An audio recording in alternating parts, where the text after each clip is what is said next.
Hey guys, welcome back. In this lecture, we're going to learn about auto blend in Adobe Photoshop. So go ahead and open your folder, projects folder, file open. And now in this folder, just come and choose these images. I'll select this image, this one that says sound on, and then select this one that says Glauber to. Okay, hold down Control or Command on your Mac and select it. And then select the tiger image and then select the lion image. Select these four images. Now we're going to learn how to do auto blend in Photoshop with these images. Now what does auto blend do? Auto blend basically helps us combine or blend two different images to one, okay, automatically. So with auto blend, we don't need to manually select blending modes to blend these layers and then use maybe layer masks to mask out some parts and just do manipulations. You get Photoshop does this automatically for us, and the closer the images are to each other, the easier it is to achieve this effect. So right now my first aim is to blend this image with this image. Okay, so we're going to use this auto blend in a very special way. We're going to use it to replace faces, okay, and join faces. So I'm actually going to pick this girl's face and blend it to this girl's face. So I picked these images specially because we can see that they are from different races. You can see that this girl is black and this girl is white. So right now I want to cut out the face from this girl and place it here. So go to this image and then just come and take your lasso tool. So take your lasso tool and then start to select around the face like this. Okay, so I'm using my my drawing tablet because selecting this with the mouse might kind of be might be hard a bit. So we can see that the pen is really helping me do the selection better. Okay, but if you don't have a pen, just use your mouse, and I don't like my selection, so I'm just going to start all over again. So I'm going to try my best to select as much of the face as I can. So this should do, and basically calm down here, select the chin, and basically finish my selections like this.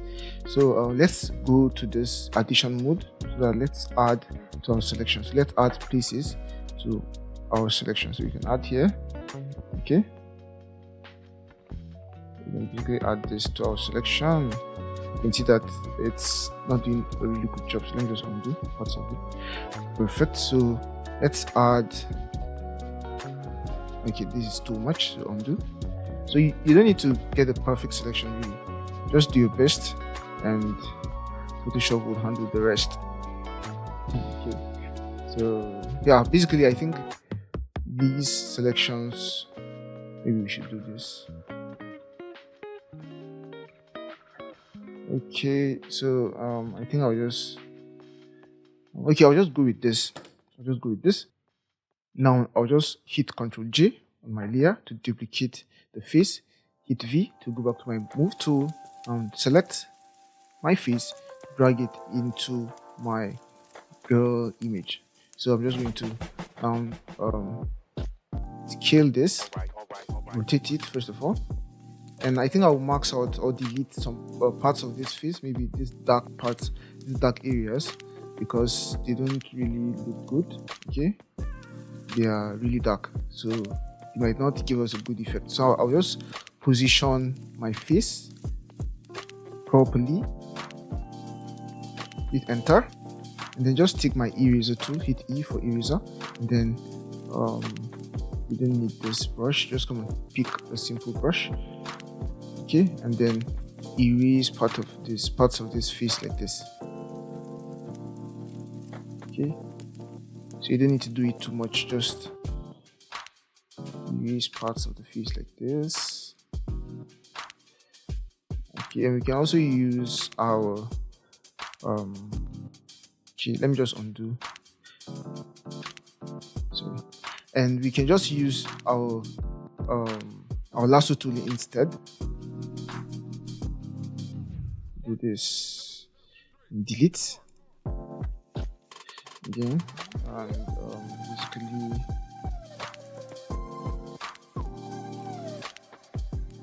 okay, I'm selecting too much. Okay, I have to pick this one.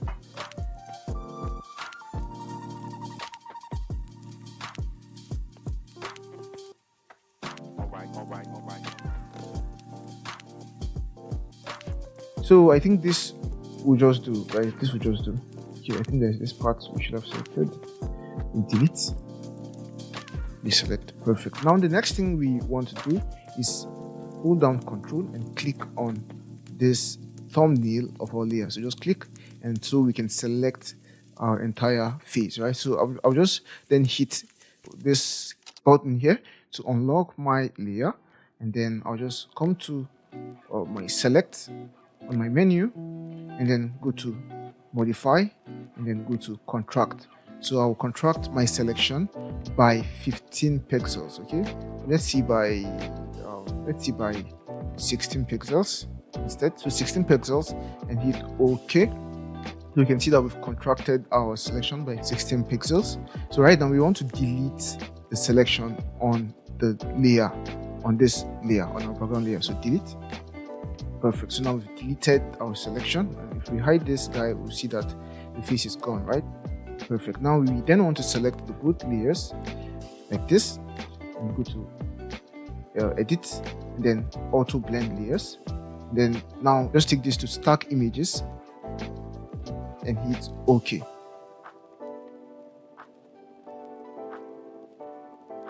Okay, and basically guys, this is our image.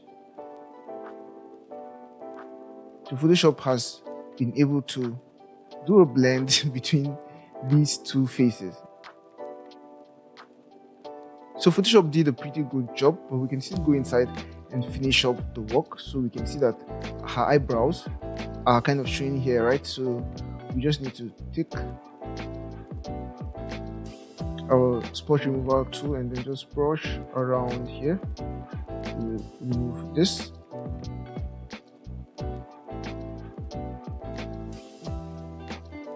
So this is better, and we can go ahead and maybe just duplicate our layer here, then hide this one. Then for this one, we just hit Ctrl L to just add some contrast to our face. Okay, some contrast to our face.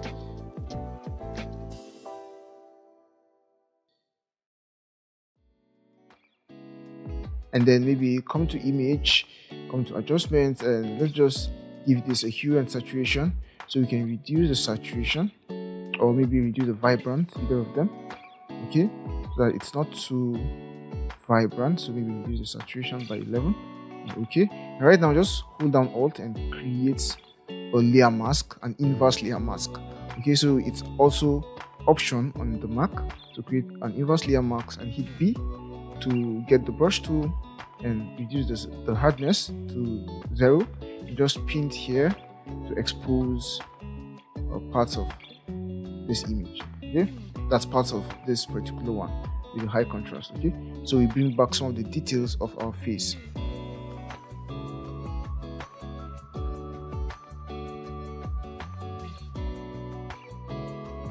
Perfect. So if we were to spend some more time on this, we will really come out with something very realistic, but this is just for you to see what we can achieve with auto blend by blending two faces. Okay, so I'm just going to leave this. I'm not going to go any further. On the next work we're going to do is blend our lion with our tiger. Okay, so what we want to do now is click here and drag the tiger image into the lion image and scale the tiger image. Okay, scale it basically to the size of the lion image. Let's position it, and then now we want to kind of make them aligned. Get? So all we need to do right now is just select our tiger image and reduce the opacity so that we can basically see through and use that information to scale our image and position it properly. So we want to align the eyes, that's the eyes of the lion, to the eyes of the tiger, and try as much as possible to align other parts as well. So click and maybe scale it. Okay, that's holding down Alt. Scale it evenly So we can see that I'm trying to align the eyes. Maybe I should rotate this guy a bit. So rotate tiger image a bit. Okay, perfect, and scale it one more time. So you can just take your time to really align this thing very well, because the better we do the alignment, the better for us. Okay, the better for our blending. So you can see that the nose should also align, right? And the mouth should also align. So it mustn't be so perfect. Okay, it mustn't be so perfect. Just a good work will do, a decent work will do.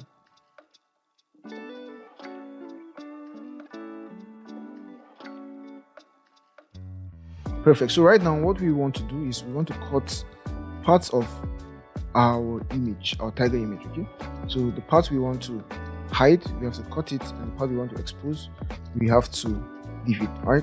So what we'll do right now is, and I'm just trying to see more and more if we have a better or a good alignment. Let me reduce the opacity one more time and see this thing. Okay, so I'm feeling maybe the tiger image should be a bit smaller. Okay, so I think this will work. Now select our image and boost up our opacity, and right now we just want to delete the tiger image from here. So take your marquee select tool, your rectangular marquee select tool, click and drag halfway on the face of the tiger. Click, okay, and just select the tiger image and hit delete. Perfect. So we see that we have now aligned them quite well, right? Perfect. And the next thing we'll do is select our tiger image, hold on control and click here to select this part of the image. Okay, and then the next thing we'll do is come to select, modify, contract. So we contract our pixels by say 16 pixels, and then select this guy and delete from this guy. Perfect. So now we have them like this. Okay, so they are kind of aligning, or rather overlapping bits. They are kind of overlapping a bit, right? So you see, perfect. And the next thing we'll do is just hit C for your crop tool, and I just want to crop these images bits. So this cropping level should do. Then I'll make sure delete crop pixels is on, so that I delete the unwanted pixels. And now it's time for our blending. So select both images, go to edit, auto blend, stack images, and OK. So Photoshop will do its thing, and boom, we have our blended image. So we have a lion on this side and a tiger on this side. Okay, isn't this perfect? This is incredible. So this is the power of Photoshop, and yeah, that is it about blending. So I'll just save this guy, Ctrl S. To save, let's say face blend. Okay, perfect. And save. And this one we'll save it as tiger or lion tiger. So all of these files will be made available for you. Yeah, all of these project files will be made available for you, so you can go in and see what I personally did, and in case you are having problems or difficulty, you then can replicate what I've done. Perfect. So that's it for auto blend in Photoshop. See you in the next one. Bye bye. Hey guys, welcome back. In this lecture we're going to learn how to make selections in Adobe Photoshop using some more advanced methods which we haven't covered yet in the fundamental course. And now these methods are using channels. Okay, so we're going to learn how to make selections using channels, using color channels, and also we're going to learn how to make selections using the quick masks. Okay, so we kind of looked at the quick mask a bit in the fundamental course, but I'm just going to brush over it again so that your memory gets refreshed. Okay, so go to File and Open. And now in your folder, come and select this image, this gray hair image. Select the image, and then we have to select this other image, this b-ball image, and open. Now just go to the b-ball image, and for this image we're going to learn how to do the quick mask thing. Okay, we're going to learn how to use the quick mask to select in Photoshop. So unlock your layer, and while selecting your layer, just hit Q on your keyboard. So when you hit Q, you're going to see that your layer turns to red, right? So we can see that our layer turns to red here. If you haven't observed that, just hit Q again, and you're going to see that your layer is back to its original color. And now while selecting your layer, just hit Q so that you see that your layer has turned red. Now with your layer turning red, it tells you that we are now in the quick select mode. Now with this mode, we are able to make selections by using our brush tool. Okay, so we don't have to use the selection tools any longer. All we have to do is go and take our brush tool, and we can now make selections using our brush tool. So when we paint on our image, we can now see that we are painting red. Okay, now look at our foreground color and our background color. We see that we don't have red here, but we are painting red because we're in the quick mask mode. Okay, so that's basically it. Now anything we paint and we hit Q back, we'll see that we make the selection of that particular thing. Okay, so just hit Q, or rather just come and deselect and hit Q, and just paint over once more. Sorry, just take your brush tool after hitting Q, and then just paint over once more to see.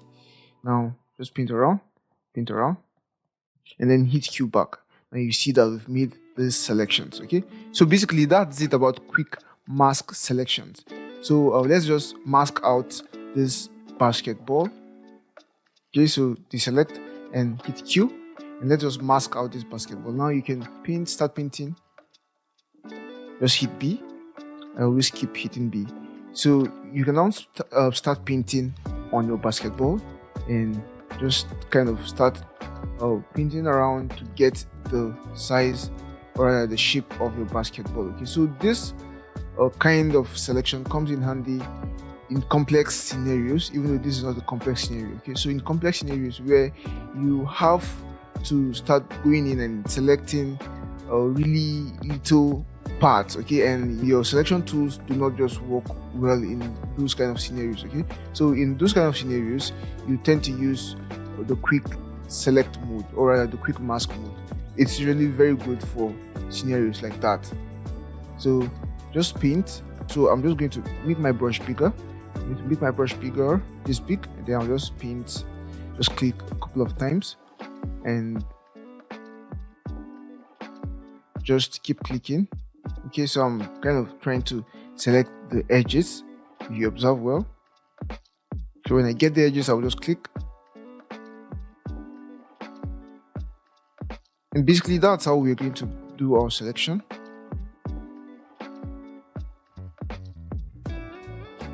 Okay,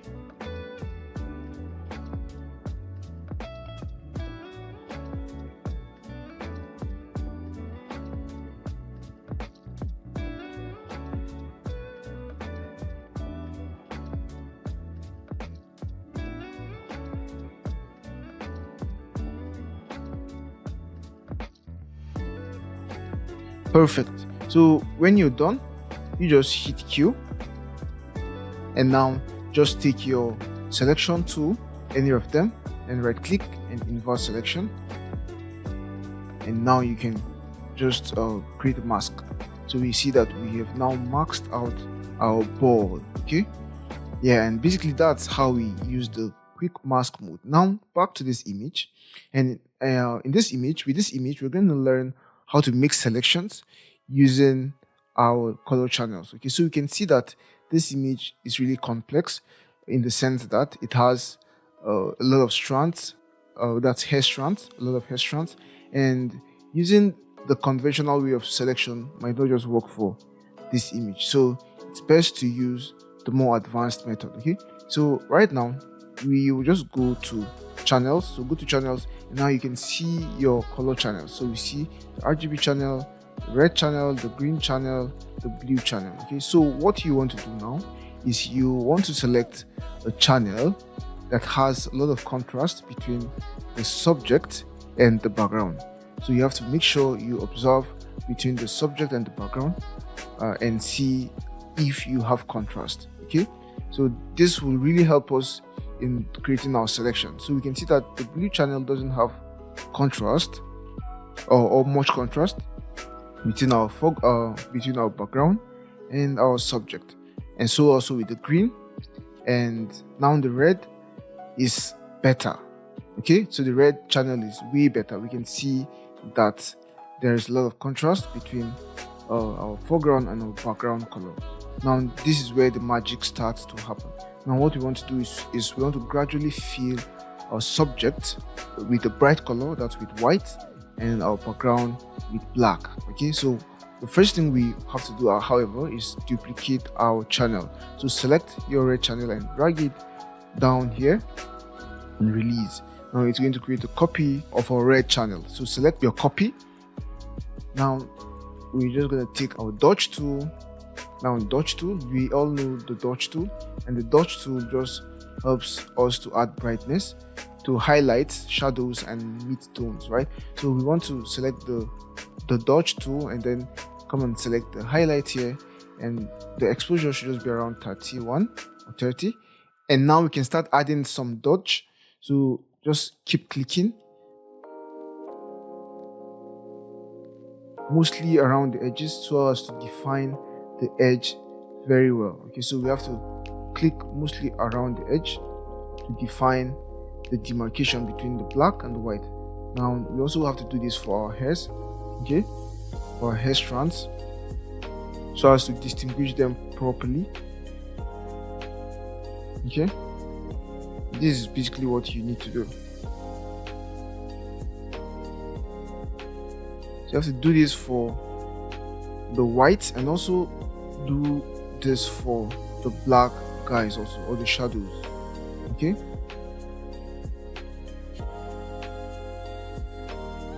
perfect. So our edges are really coming to life. Perfect. Now we're going to take our burn tool and do the same thing to our shadows. Okay, so that will make our shadows even darker. So just click here to kind of darken our shadows more and more.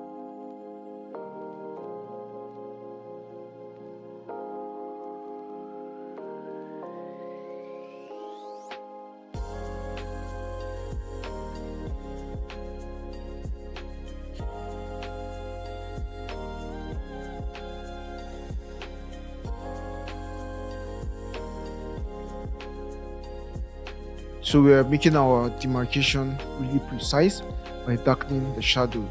Okay, and now we can start filling these other places that's outside our subject.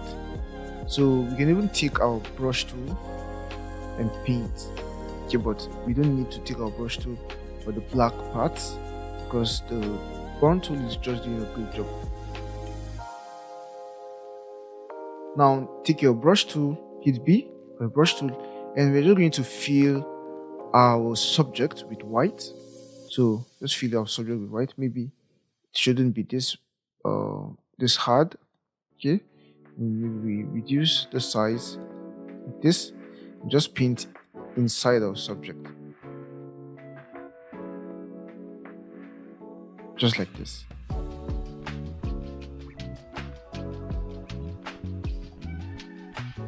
Perfect. Zoom in and make sure you make a very perfect selection or perfect painting.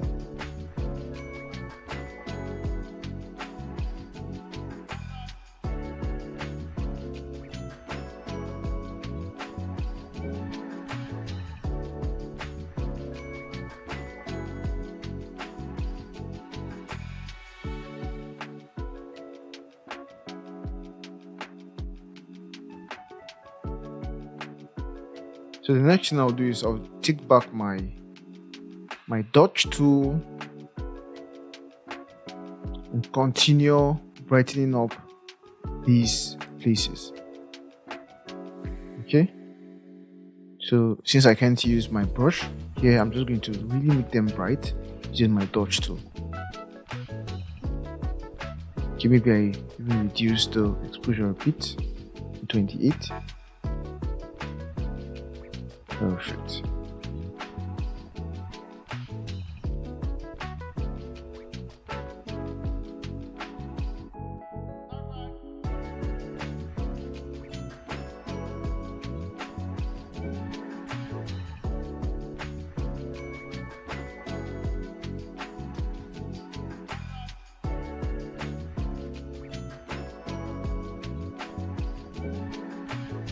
Okay, so perfect. Now we have our alpha channel.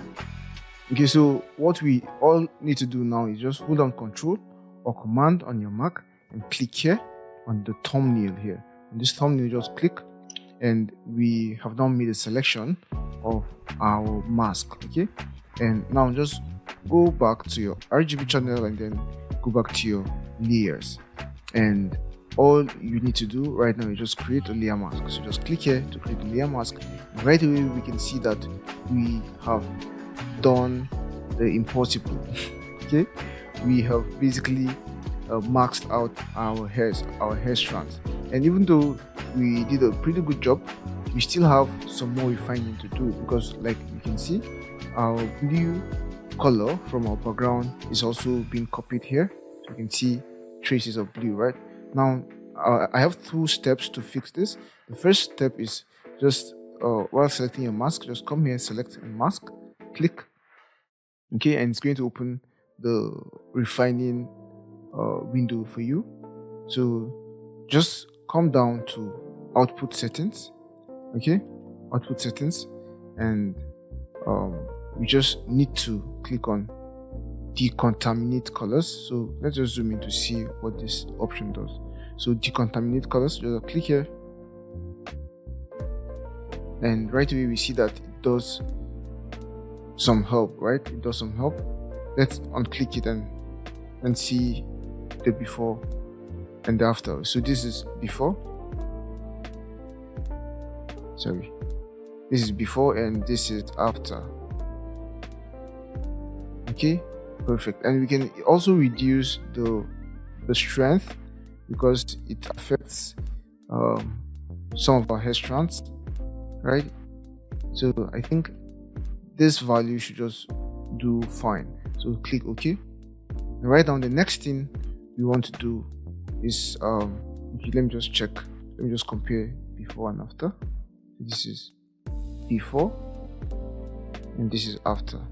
Perfect. Now the next thing we want to do is just create a new layer on top of this layer. Right click, then create clipping mask. So we want to clip this layer to this layer, okay, so that whatever we do on this layer only shows up in this layer. Okay, now just hold on. I know you're confused, but just hold on. You're going to see the magic now. Now while selecting your layer, just come and hit B or select the brush tool, and right now we want to sample the color of our hair. So hit I for your eyedropper tool and then just sample the color of our hair. Okay, so the colors might change based on the different areas of the image. So like this place, the colors are a bit more to the warm side, while for these areas they are more to the cool side, right? They are more bluish. So you can practically see that they are not an even color all over. So just come and sample. So let's start here. So just sample here and then hit B. Now brush over. Okay, brush over your image. Make it subtle, and it's actually doing the job. Now we want to set this layer to color. Okay, just set it to color and get better results with the color blend mode. So we can continue doing it for other parts of our image. So just sample and then hit B and just brush, and we can see that we are removing the bad color, right? That's the blue color from our background. We're basically removing it with this little trick. So hit I, sample, hit B, and brush.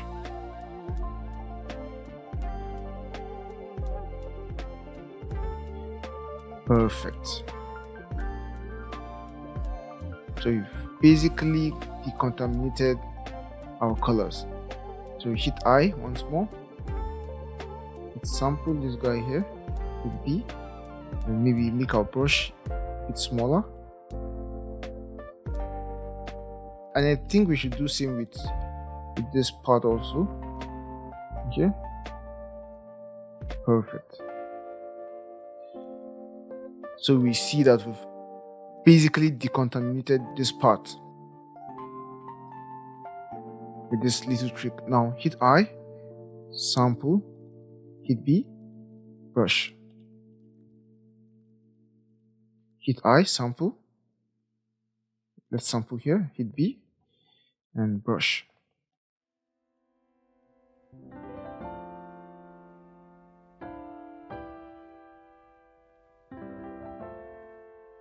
And our brush size, or rather our brush hardness, should be actually 0. That will give us a way better result. Perfect. So hit I once more, sample your color, hit B, and brush.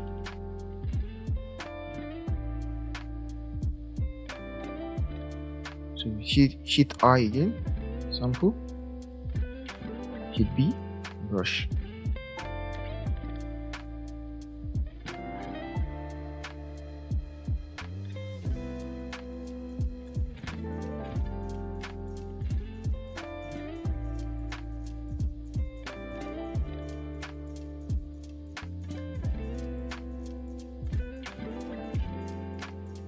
Perfect. So let's also do this here. Just remove the colors on the earring.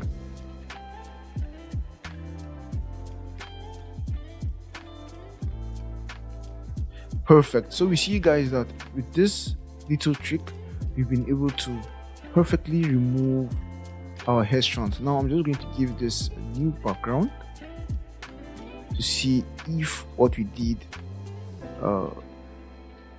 give us a good result. Now we can see that this is incredible. This is incredible, basically. And we can even change the color to black, and we can still see that we have achieved something really incredible. Our hair strands have been maintained. Okay, perfect. Let's give it a red color. Let's see.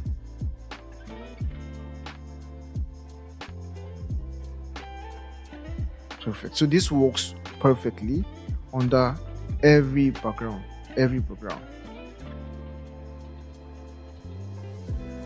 under the blue background, it works basically perfectly under every background. So basically, guys, this is how we use channels to make perfect selections of really complex images like this. And with this, we've come to the end of this video on pro selection workflows. See you in the next one. Bye-bye. Hey there, and welcome back. So you've made it to the part of the module, this long module where we start handling projects, okay, where we start handling exercises. So we're going to use most of the things we've learned in this module to tackle some design problems and basically create some incredibly outstanding work here in Photoshop. So the first thing we're going to be handling is color grading. Okay, so we're going to turn this image into this image. Okay, that's using apply image. So the technique we used, we learned with apply image, we're going to put that into use. And we are not only going to use apply image, we're also going to use some of the blend-if techniques we used to make our hair shine and basically make this image look better. Okay, so we see that this is the original image and this is the final image. So go ahead and open your folder, file open. Now select this image, this sound on image. This is the image, so click and open. Now the next thing I'll do is just hit C on my keyboard to crop this image to this size. Perfect. And after that, all we need to do is duplicate our layer. So Ctrl J to duplicate our layer, and then come to image and apply image. Perfect. And now we see that apply image has immediately added some rather weird effect to our image. Okay, so we're going to correct that. So all I need to do, of course, is either select merge or my layer here. And for the channels, I'm going to use let's use blue channel.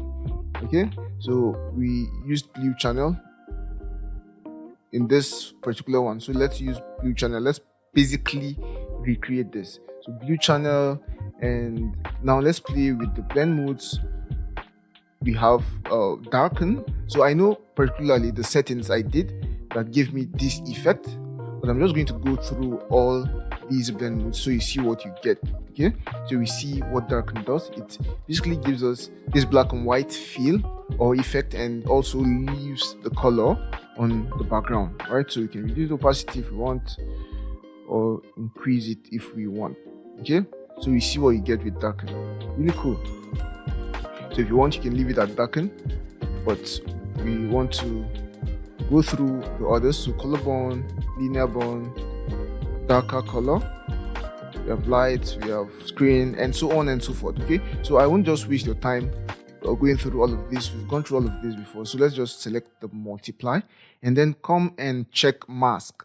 So we want to check mask, and now we see that we are beginning to get something really amazing, really incredible. Right, so I just like this skin tone. I just like everything that we're getting here. So now we just need to change our mask channel to gray, or rather to red, not gray. So you just hit red. So let's compare gray. So this is gray and this is red, and I absolutely like red. I prefer red. So hit OK. Perfect. And now we are done with the first step. Now we can go ahead and start adding other stuff. So we can start by adding the shine. So all you need to do for the shine is create a new layer on top of our layer, then take your brush tool and let's just choose soft brush, and let's make the size this big. Perfect. So we can of course keep adjusting the size as we keep painting. The next thing I want to do is just hit I to sample, or to take my eyedropper tool, and I just want to now sample the bright colors, okay, in areas like this, in areas where I want to add the shine. So areas like this, areas like this, areas like this, okay, areas like this. Okay, so I want to avoid the dark areas. Okay, so basically that's what I will do. So sample the bright colors and hit 10B and just paint. Now we see that we are not really getting the shine, right? So after sampling the bright colors, you can go ahead and also brighten the color using your color picker tool, right? So, and then make your brush bigger. Basically just dab on it like this. Perfect. So you can make the brush smaller and just dab. Okay, perfect. So we're going to do that for here also. Just undo that. Maybe make your brush smaller. Dab on here. Here also. So I don't want it to go beyond our hair.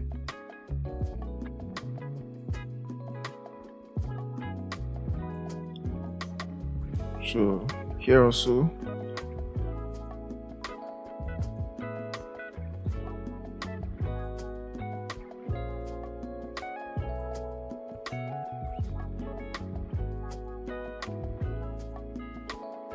Okay, so I like what we have so far.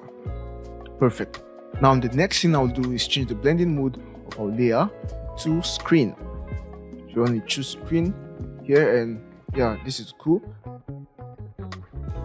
After here is to just come to our blending options and now start adjusting our blend if sliders. Okay, so I'm going to start going like this. So I'll just zoom out a bit and position my canvas properly to see what's going on in the bigger picture. Now what we want to do with blend if is we actually want to affect the current layer and the underlying layer. Okay, So I'll just hold down Alt and click here and just drag this to the right hand side, and then do same with this one. So click and drag this to the left hand side. So we already see the effect we're getting. So we are kind of tuning down the effect, okay, the effect of our shine. So the next thing is also to do same with the sliders here. So hold down Alt or Option on the Mac and then click, and now we see that we are starting to get some realism here. Okay, we are starting to get some realism. We are starting to affect the individual strands instead of just having it look like this. Okay, perfect. So hold down Alt and click, and I'm just going to separate these once more. Something like this should do. And for this part, I'll just bring this to the left hand side, so you can see how we're getting the effect here. Perfect. Let's also separate.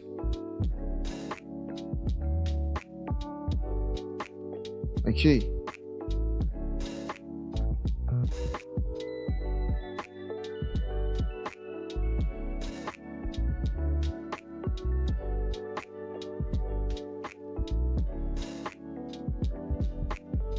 So you want to keep it looking like this, hit OK, just zoom out. Okay, so let's just reduce this opacity, the opacity of our shine to see 29%. Okay, so we can see how subtle the effect is, but it works. You get, this is before, and this is after. And if we want, we can continue adding to our shine. You get, so just hit B for your brush tool, select your layer and continue adding if you want. Make this brighter. Okay, and you want to just do this very subtly. Okay, so you don't want it to be too shouty. If not, it's going to look really fake.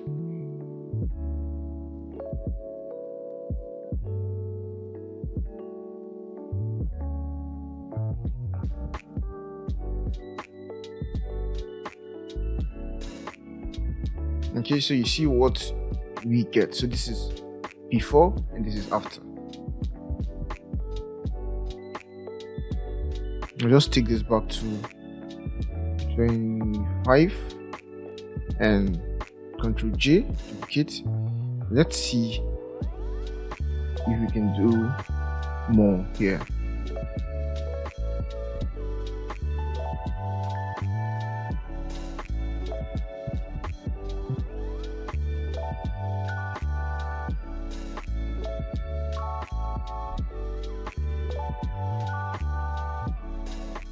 So just try to make your sliders look like mine. Hit OK.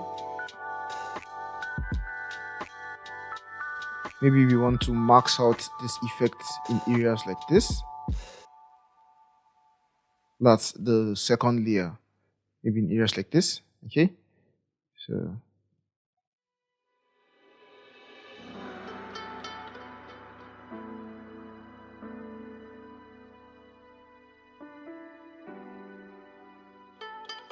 and also reduce the opacity.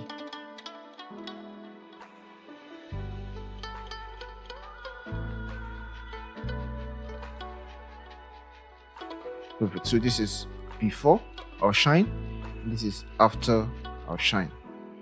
Perfect. So I like the changes. So we can go ahead and do even more adjustments, right?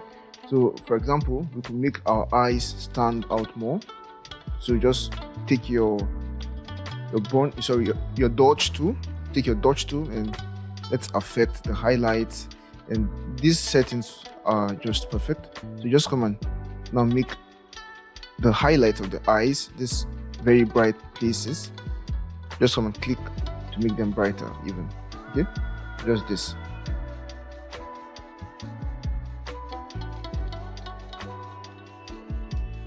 Out and perfect. Same also with this one.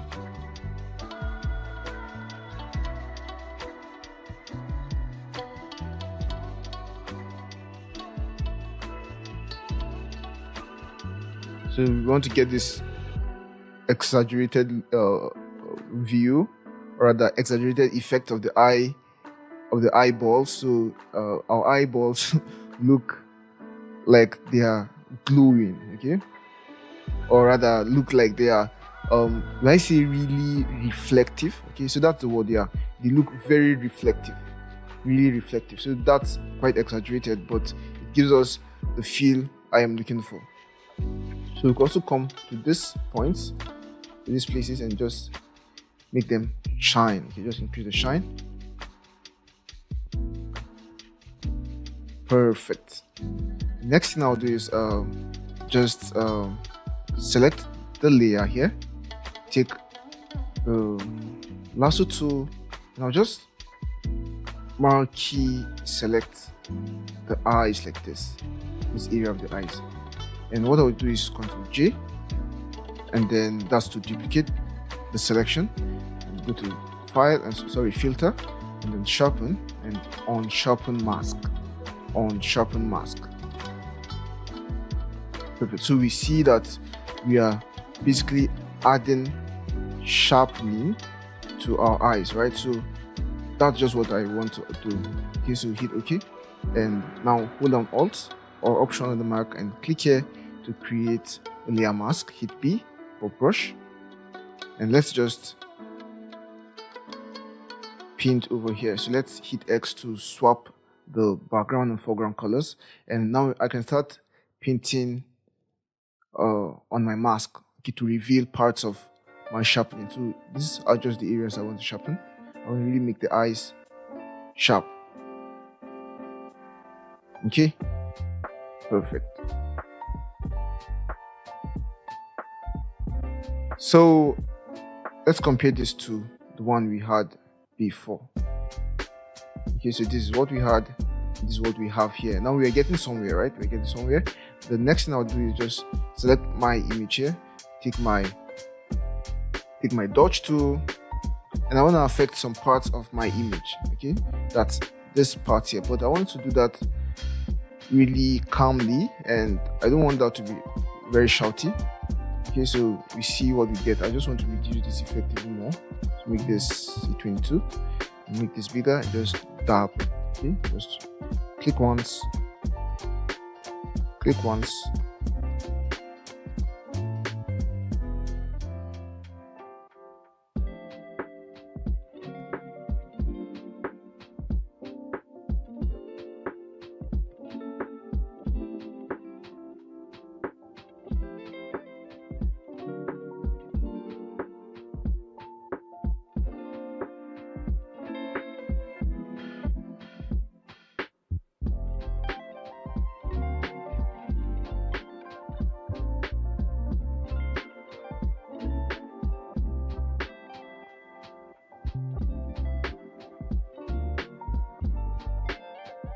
Now I want to make her teeth a bit brighter. So just once. I don't want it to be really obvious, so just once. Yeah, perfect.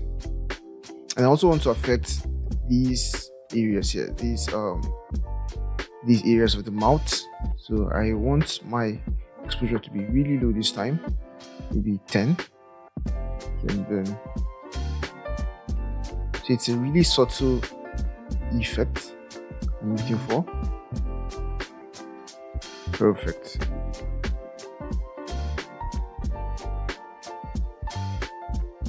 Perfect. And remember, we added some color to her lips, right? We added some color to our lips. So how do we do that? All we need to do is to create a layer, and then take our brush and select our color. So let's select red, and scale our brush to this, and basically start painting. So you can just paint over her lips like this.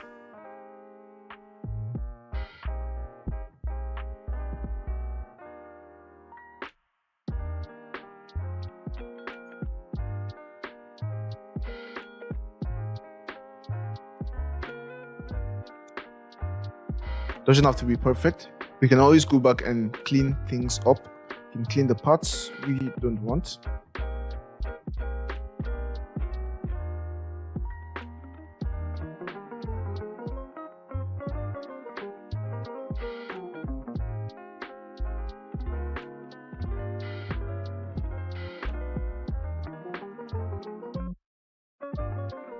Perfect. Now you can always take your time to get a better painting.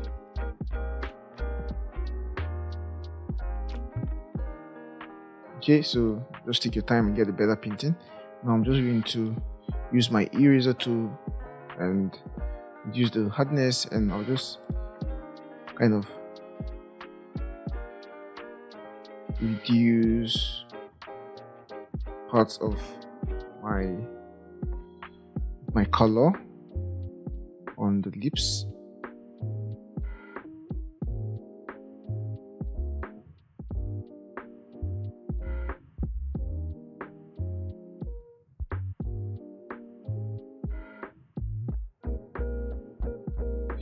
Perfect. Now the next thing I'll do is just select this guy, go here to my my blending mode, and then I'll choose color. So color will do the job, so we can see what color it gives us, right? Now still select the layer and go to your blending options. Now let's adjust our blend if. So do this, hold on Alt or Option, do this also.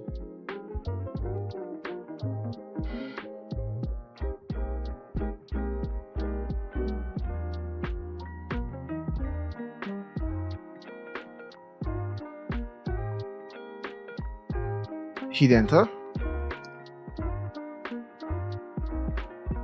and just reduce the opacity. Perfect. Maybe we should reduce it even more. It looks quite thick. So this is looking better. It's looking better.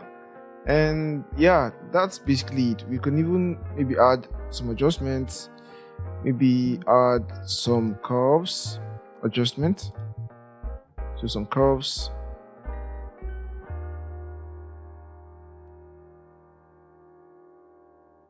Just give it an S curve, a subtle S curve.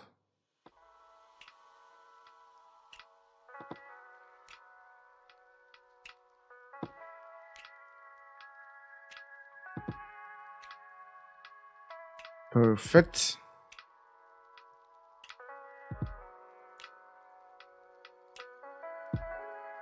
Yeah, so guys, this is what we've been able to achieve. We've used our blend if trick, we've used also our apply image trick and other things which we have learned over time here in Photoshop to achieve this amazing look.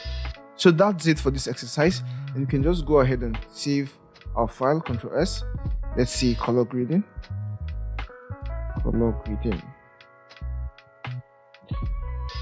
Perfect, and hit save, hit OK. And that's it for this video. See you in the next video.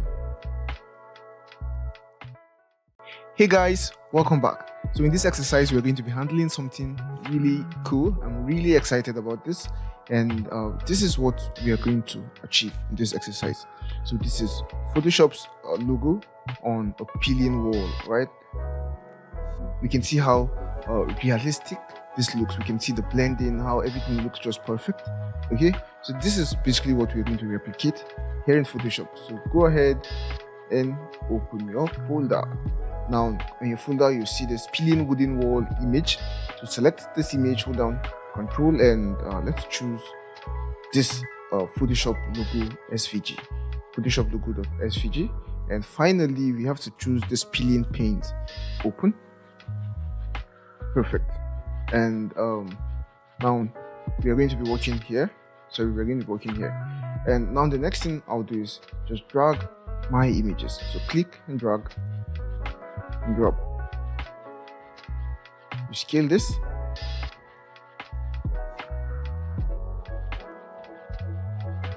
Perfect.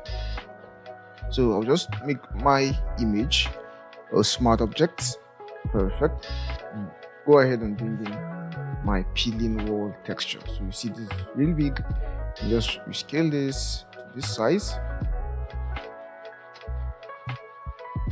Perfect. And the next thing I'll do is just right click here and then create clipping mask. So we basically clip mask our peeling wall texture to the Photoshop logo. Okay, and I want to change this blending mode to hard light. So this is what we now get. So you see that we're already getting some really cool realism. And now just double click here and go to your blending options. And now we want to play around with our blend diff. Okay, so our blend diff, we want to just play around with our blend diff. So we want to hold down Alt and click and drag. Okay, so you see what we are getting, right? So hold on Alt.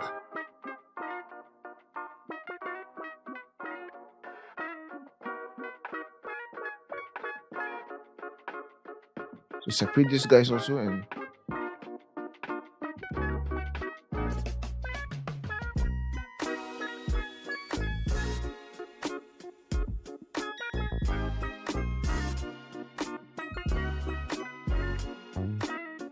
so we want to also see our PS logo. So we want to basically strike a balance between realism and also seeing our Photoshop logo, right? So I think this level would do. This also would do. Okay, so this will perfectly do, and you can now hit enter. Perfect. Now the next thing we do is basically do same with our Photoshop logo layer. So we have to also play around with our blend diff. So but for this one we are not going to affect the current layer. Okay, so if we affect the current layer, this is basically what we get.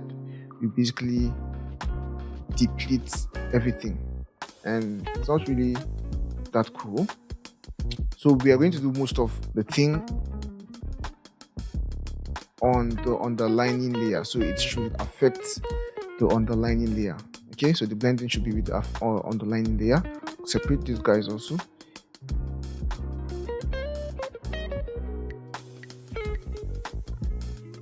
Try to achieve some realism.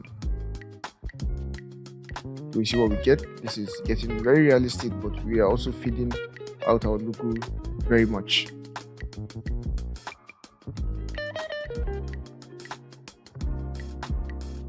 So this should just do.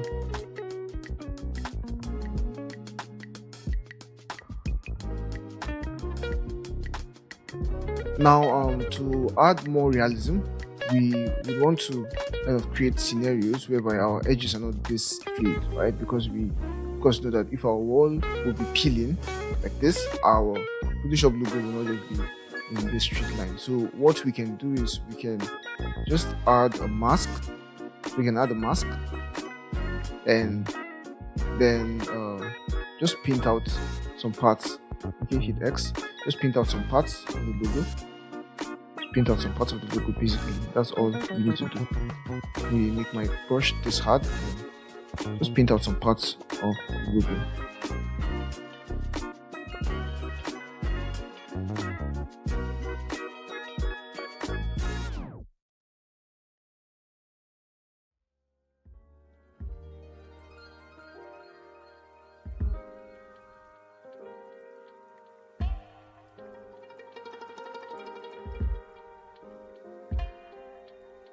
So you can also choose a brush that is not just flat, that's not just round rather. So you can also choose that kind of brush, but I'm just going to work with this one I've selected. Okay.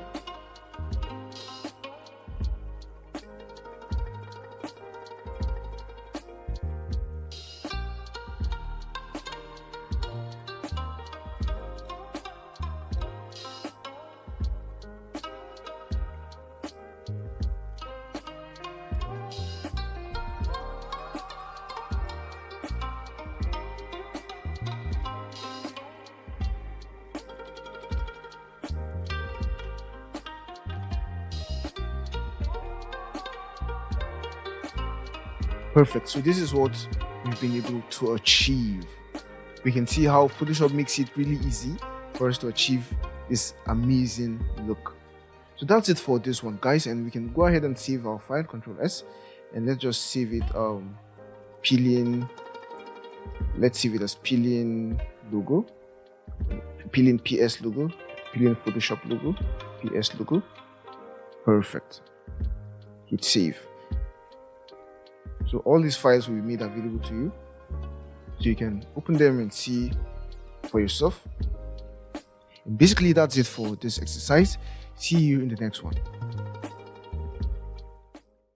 Hey there and welcome back. So in this exercise we are really going to be having a lot of fun.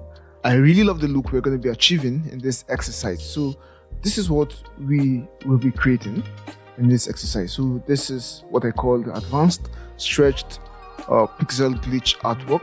Now we can see all the details, you can see the glitch, and yeah, so this is what we are going to work on. So go back to Photoshop and let's go ahead and create a new document.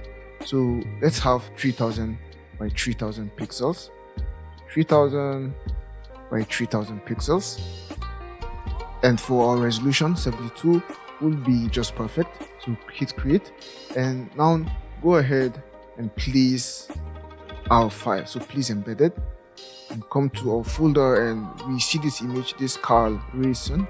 Click on the image and place. Perfect. And the next thing I'll do is just right click on my image, and you can not yet, let's not right click yet. So let's just delete this background layer. So just unlock it and delete it. Yeah, delete. Now the next thing I'll do is just bring my image down like this and just scale my image. I'm scaling my image to fit into my frame. Perfect. So perfect. And now I'll just right click on my image and then rasterize my image. Now I want to scale, or rather crop my image and get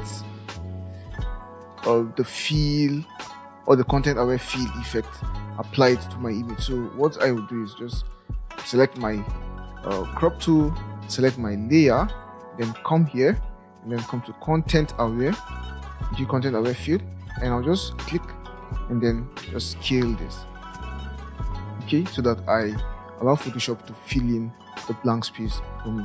So I will just release this here and maybe just move my image up a bit.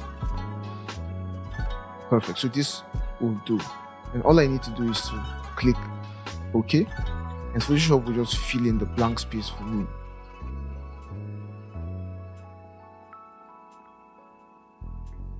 Perfect. So Photoshop has filled in the blank space for us, and the next thing we'll do is just select our layer, our image, and then come to image, and then come to our image rotation. Let's just do a clockwise rotation of 90 degrees, because this effect will only work for us in the desired manner when we rotate our image like this. So go to filters and then go to stylize and then wind. So click on wind. Now yours should be on wind, okay, or on blast. I think wind. So you want to bring it to stagger. So bring it to stagger, and let's just zoom out to see what we get. So this is what we will get with stagger, and we can move from right to, or rather from the right and also from the left, or we want to move from the right, just like this, okay, and just hit OK.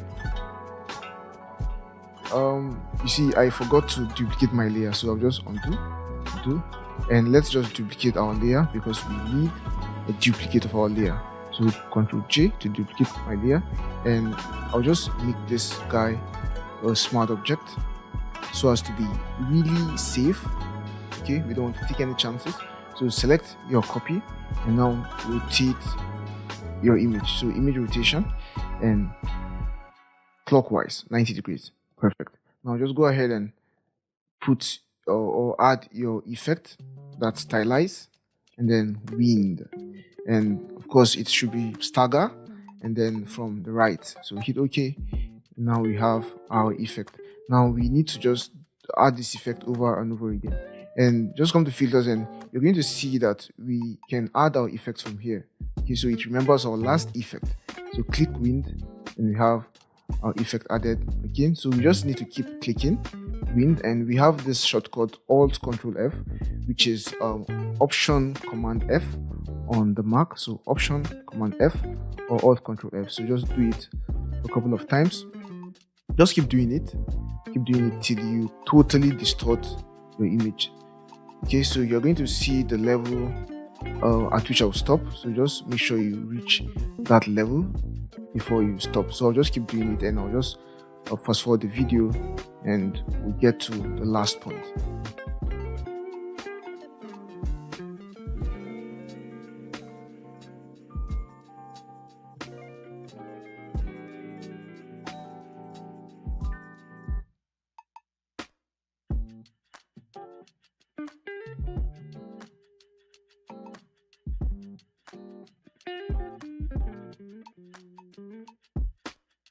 Perfect. So guys, this is what we have, and you should try to make sure yours looks like this. Okay, so go ahead and go to image rotation, and counterclockwise 90 degrees. So we bring back our image rotation, and now this is basically what we have.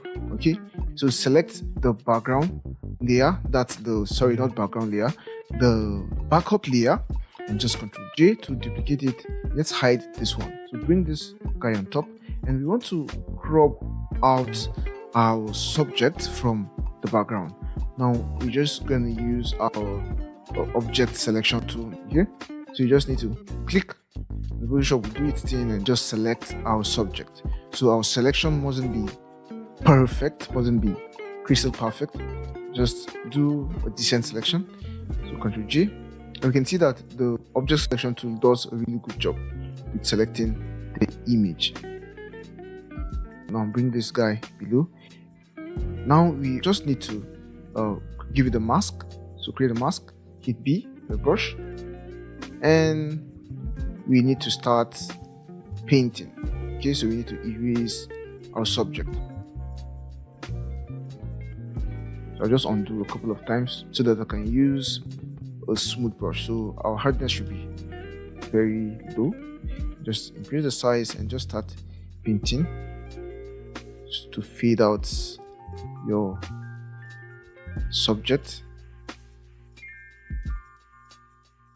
Okay, perfect. So you can always adjust your brush size depending on the area. So you can see that places like this, I'm using a smaller brush, okay, because I want my top to be my character's head, and then the bottom should be this our wind effect, right?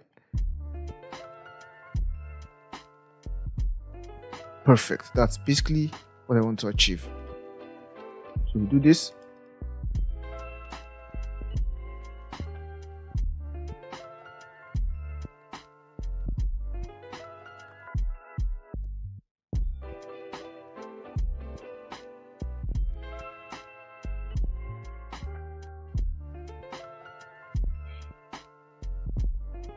So I just hit X to invert the color so that I can just achieve some detailing for the face here. Okay, for parts like this. Perfect. So I like what we have. Now the next thing I'll do is create our glitch effect. So select my character layer here, or my subject, and Ctrl J to duplicate the layer, and then go into your blending options. So in your blending options, you want to uncheck the green channel and the blue channel, and just leave the red channel. So hit OK, and now you know what we do, right? You just need to move your red channel to the right hand side a bit. So just offset the position. You can see that we are now getting our glitch effect, our color glitch effect. Perfect. So we want to also do this to this layer. So Ctrl J, go in to your blending options, uncheck green and blue, hit OK, and just offset the position using the keyboard arrow keys. Perfect. So basically this is what we have. And we can maybe Ctrl G on this and just scale it up. Okay, scale it up. I'm holding on Alt or Option the mark to scale this guy up. Maybe just add or just use a blending mode. Let's just go around the blending modes and see. Color dodge. So I'll use color dodge and I'll reduce the opacity to 33. That's our artwork. If you want to add a text, feel free to. I'll just add a text. I'll say glitch. And selecting my text, I'll just come down and select my background layer. Select this guy and I'll just align my text to my background.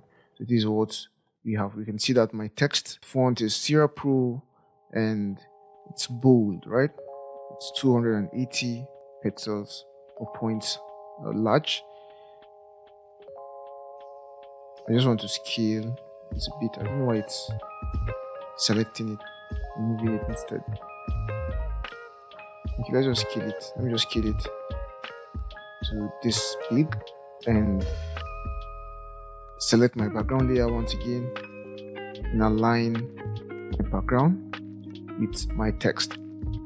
Basically, this is what we have, and we can go forward to add other things. We can add color lookup, we can add a gradient adjustment, okay, and just play around and see the different variations of this artwork which we can generate. Okay, so that's basically it for this exercise. So go ahead and save your file, so Ctrl S, and just save this as advanced. Now this is the name, advanced stretched pixel glitch artwork. So I'll just delete the .jpeg and hit save. Perfect.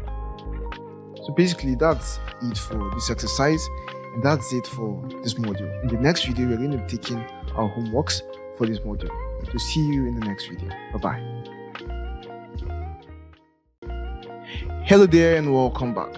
So in this module, we worked on so much, we learned so much, and finally we've come to the end of the module. So this is a homework, and in this homework, we are going to recreate all what we worked on in our exercise projects. So select this one, select the apply image. Okay, no, not apply image, but color grading and also peeling Photoshop logo to these projects. So I want you to go ahead and use different logos. So you can use a different logo, use a different image for this, use a different wall entirely. Okay, basically just use the knowledge that you've learned so far to recreate this effect with different images. Okay, and so also with this one, you can use a different image to recreate the effects we applied. That's the apply image, of course, and do color grading, do retouching, and just make the image better using these processes which we learned in this video. And so also with this one, okay, with this glitch artwork. Also create a glitch artwork using this knowledge. Now you can, of course, create your glitch artwork with different other effects. You can add gradient overlays, work with more effects than I've worked with. You just basically make yours better and share your project files with me. I would love to see what you come up with. So basically that's it for this homework, right? You have to recreate these 3 effects with different images. So you can go online and get images. You can use some of the images we have in our project folders and just share your project with me. I would love to see what you're able to achieve. And that's it for this one. See you in the next one. Bye-bye.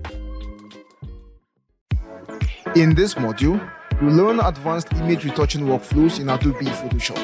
You'll learn advanced workflows for removing skin blemishes, advanced facial retouching using the Liquify tool, and lots of other little tips and tricks. Kindly download the attached project files for this module before you continue, and please reach out to me via message or in the Q&A section if you have any questions.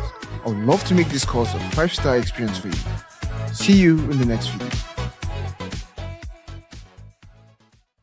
in this video, we're going to be learning how to remove skin blemishes using frequency separation. Okay, so we can use this method of skin retouching to really eliminate skin blemishes and achieve a very clean look on our skin while still maintaining textures. Okay, in the fundamental course, we learned about skin retouching also, but we learned how to remove blemishes using our tools here.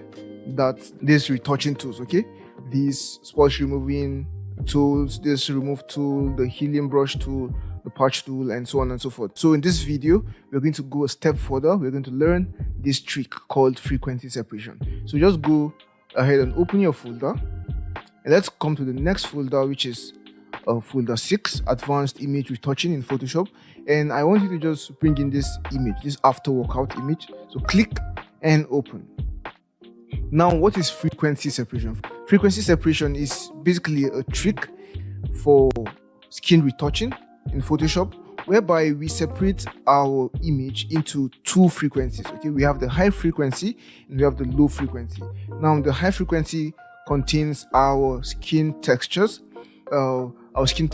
like all the details you can see on your screen, or rather on your image. Those are what we contain in the high frequency, and then the low frequency contains basically our colors without our texture. Okay, so there is a good way to achieve this, but first of all, I wanted to just go ahead and clean up our image. Right, so create a new layer, and now let's take our spot healing brush. You should make sure sample all layers is on so that you can work on this layer undestructively. Okay, so select the layer and make sure sample all layers is on, and then basically come and try to clean up some of these spots on her face. So just cleaning up the spots.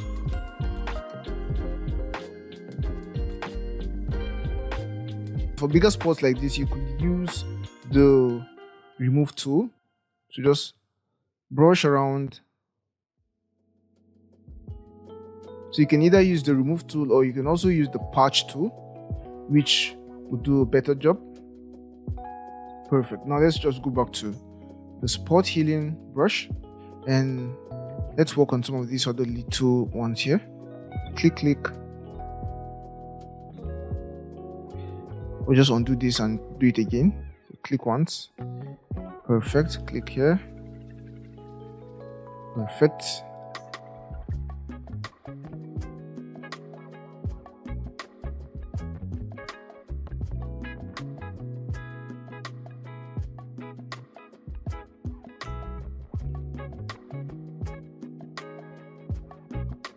So this last one, perfect. So this is our image after removing our spots.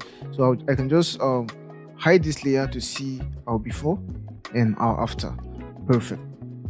Let me just hide the background layer so we see what Photoshop helped us achieve. Right, so these are the spots we removed. So these are the layers Photoshop just placed on our image to remove our blemishes. Perfect. So the next thing we'll do is just select all layers and then just hit this shortcut. Control Shift Alt E. That's Command Shift Option E on the Mac. Now this will basically merge our layers and create a copy. So we have a copy of our layers here. So we can just hide these ones and keep them as a backup. Now select our layer here, and we need to create two copies of our layer. So Ctrl J, Ctrl J. Okay, and this one will also serve as a backup. And now we'll just name this guy the high frequency, so high freq, and this one the low frequency. Okay, perfect. Now the next thing we'll do is very important. Now we have to select our low frequency image and try to remove the textures. Okay, and the only way we can do this is by adding a blur to our image. So select your low frequency, then go to filters and blur, and now let's just add the Gaussian blur. So select the Gaussian blur, and now we can see that our blur is quite much. What we need to do is we need to bring down our blur and just add our blur at the point where we see our skin texture start to disappear. Okay, so it doesn't have to be too much. So this will be too much. So we just have to bring down our blur to the point where we see our skin textures start to disappear. So 5.6 will be perfect. But let's just say 6. So let's just hit 6 and hit enter. That's for this particular image. Okay, so now we've been able to remove our textures from this image. So there are no textures on this image. Now for our high frequency image, we have to basically extract the textures from this low frequency image onto our high frequency. Okay, so that's what we have to do. This high frequency image will not contain any colors, but it will contain only our textures. Okay, so how do we do this? We can use apply image for this also. Okay, so apply image is our go-to guy. So select your layer, your high frequency layer, and go to image and then apply image. Perfect. Now here you want to take note of some things. Now the source is of course our image, and then the layer will then have to be the low frequency image, because this is the layer we are extracting our textures from. Okay, so we have to select the low frequency image as our layer. Then the channel has to be the RGB. We can see that the settings are already in place for me because I did this previously. Okay, so these are just the settings we need. The blending mode should be subtract. Now this also depends on your image. Okay, so your image is either an 8-bit image or a 16-bit image. Now if you just come here, or here where my mouse is, just come here, you can basically see that this is 8, right? So this shows us that we are presently working with an 8-bit image. Okay, so I don't want to go into the explanation of what it means by 8-bit or 16-bit. Okay, but just know that your image is 8-bit or 16-bit. Now of course we are using this image, right? So this is an 8-bit image, but when you come later on and maybe you want to apply this on the 16-bit image, the settings have to be different. Okay, now if it's a 16-bit image, you're going to see 16 here instead of 8. So for a 16-bit image, you have to kind of do some changes here. So you have to select your low frequency layer like normal, like this, and the channel also has to be the RGB channel. But then for blending mode, instead of subtract, you have to use the add blending mode. So you have to use the add blending mode, and then you have to invert. Okay, so you have to use the add blending mode, and then you have to invert. And for your scale, you have to use a scale of 2. That's for a 16-bit image. Use a scale of 2, and then for offset, you have to leave your offset as 0. So basically, this is what you use for a 16-bit image. But this is an 8-bit image, and for an 8-bit image, we have to take our blending mode to subtract. So our blending mode has to be subtract, and then our scale has to be 2, and then our offset has to be 128. Okay, 1 to 8, and we don't invert for an 8-bit image. So basically, you have to have your settings just like this, and then hit OK. Now when you hit OK, you then need to change your blending mode for your high frequency image. Now the blending mode for this is the linear light blending mode. So you have to use a linear light blending mode, and this basically brings our image back to where we started. Okay, so as you can see, now we basically have our image back to where we started. So if I just hit alt here, and okay, let me not use this, let me use this backup instead. So hit alt, and now we can see that our image is basically where we started.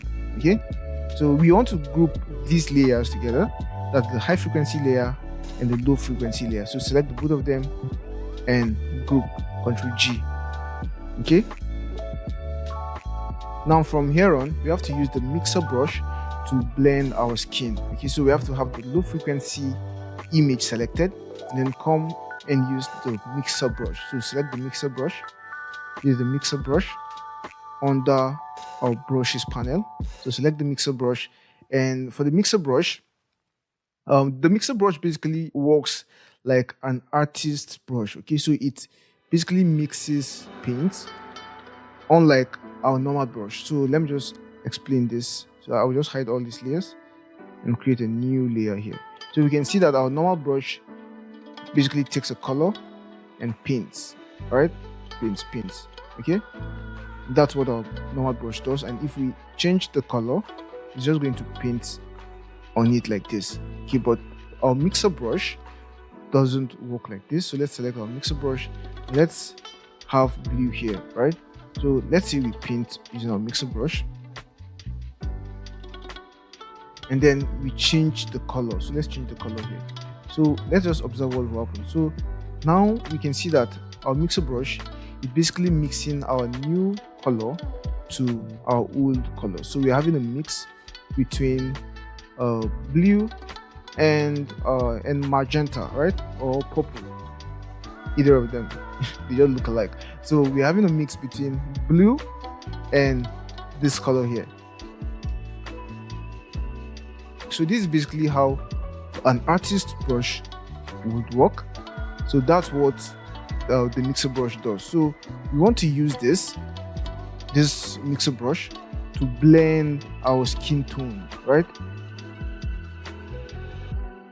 So we do that on our low frequency image.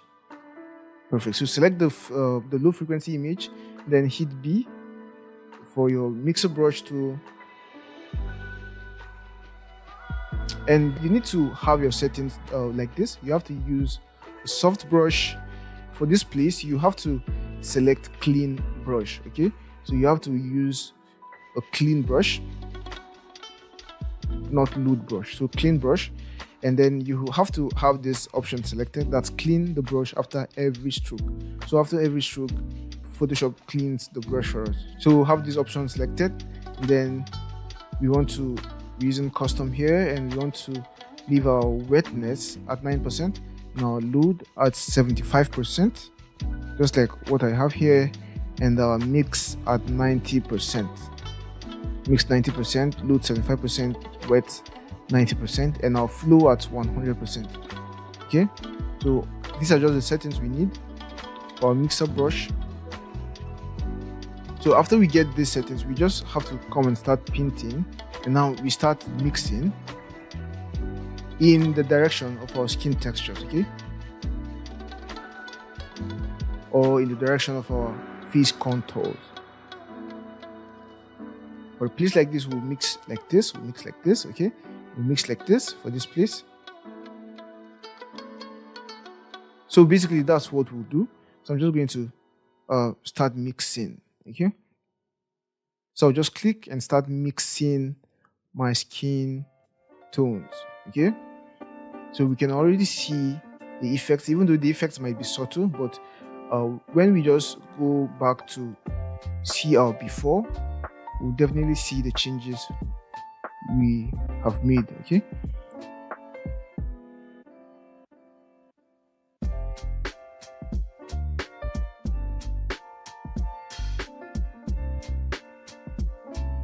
Perfect. So you can already see this part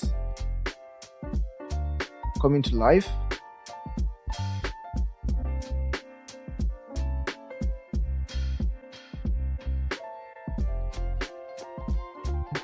So just keep painting, just keep mixing your skin tones.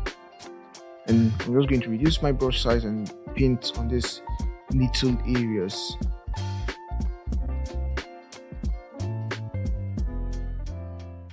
In the direction of my face contours.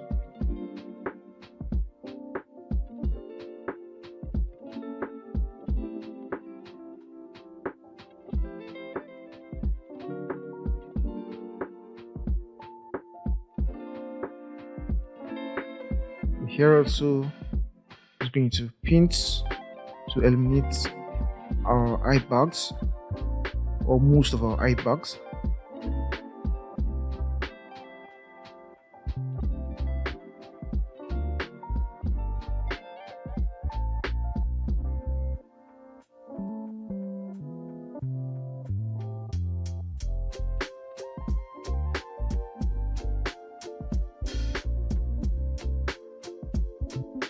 Perfect. So guys, let me just zoom out a bit and show you the outcome.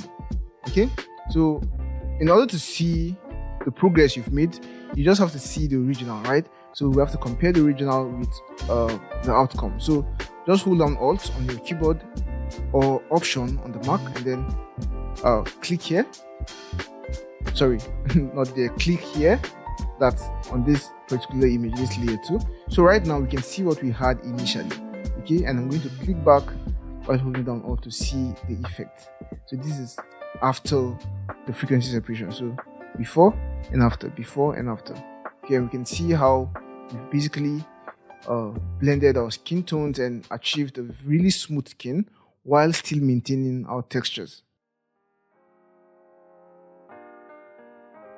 Okay guys, so basically that's it, and we want to just keep doing our painting on the body, okay, on the neck side. We want to do that on the neck side also.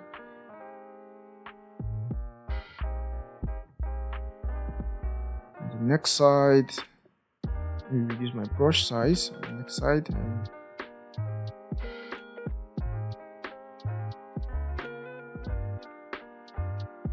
And this works even for clothes.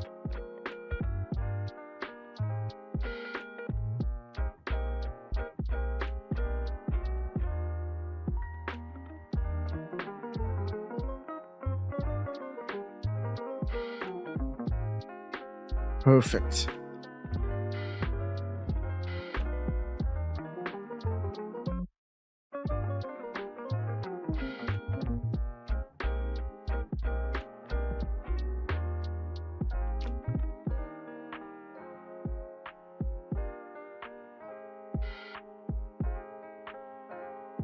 So also the size of the image matters a lot. That's the resolution of the image. We can see that this image is a really low resolution image. So if we had a higher resolution image, we'll see that this effect will even look better. This image will really look better and the textures will come out a lot. And we can see that this image is really just a normal image, right? It's not a special image. There wasn't a special lighting, and we can see that it's just a normal image really. So if we had a better image, that let's say an image taken in the studio or with better cameras and better lighting, we will definitely have better results. But this result is also incredible. So this is before and this is after. And if we think we still want more, or if we're not satisfied, take the lasso tool and even add to how smooth our skin is. So just select your lasso tool, and for feather, you want to leave your feather at around 20 or 22, and you can have it here or here, but I'm just going to have it here so that I can select multiple areas. Okay, while selecting your low frequency image, just go ahead and make selections. Okay, so I'm just going to make selections on our face, on areas of our face. So just do this. If you're not satisfied with the selection, you can just undo. Just undo this and create a better selection.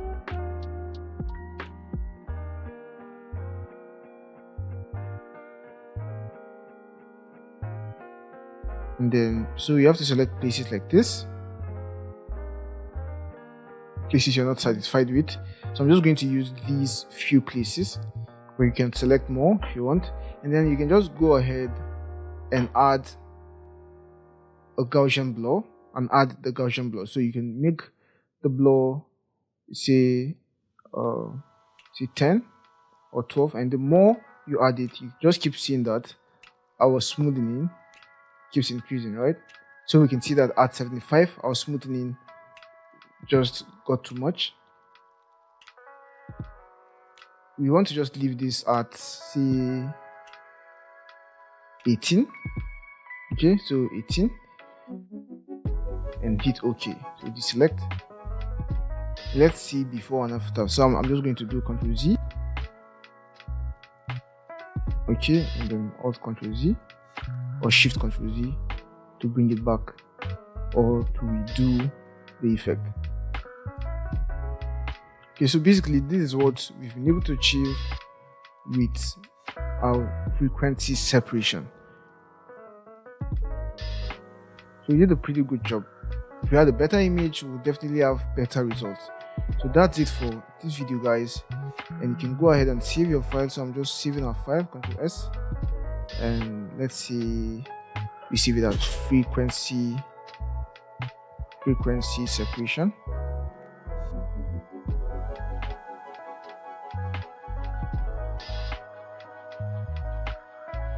So perfect. So that's it for this video, guys. See you in the next one. Hello guys, and welcome back. So in this lecture, we are going to be having a lot of fun.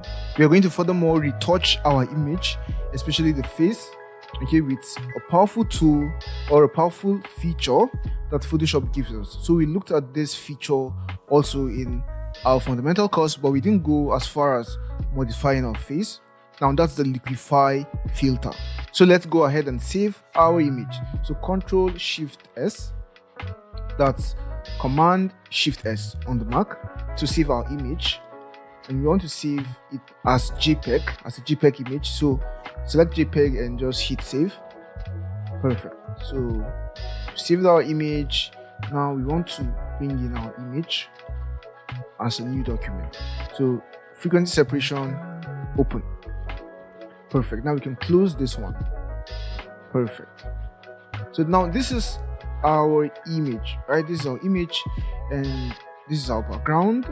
So what we need to do now is just Ctrl J to duplicate our image, just hide our background, and what we want to do is turn our layer into a smart object. So we can do this in two ways. We can either right click here and convert to smart object, or go to filter and convert for smart filters, right? So it's the same thing. Go to filters and click on liquify. Perfect. Liquify detects our image and understands that our image has a face, right? And this tool is automatically selected for us. Now this is the face tool, and we have the face options here. So we have options on the right hand side, and we can basically use these options to control everything we do with our tools, right? So for this face tool, we have to click on the face aware liquify. Okay, now these are the options we can modify, or we can go ahead and zoom into our image and modify them with our mouse, right? So you can click here and drag up. You can see that we are making the eyes big. You can rotate the eye, and we can basically totally modify our image. We can basically totally transform our image into something else, okay? But of course, if your aim is to achieve something that looks real, you wouldn't want to go too far with this, right?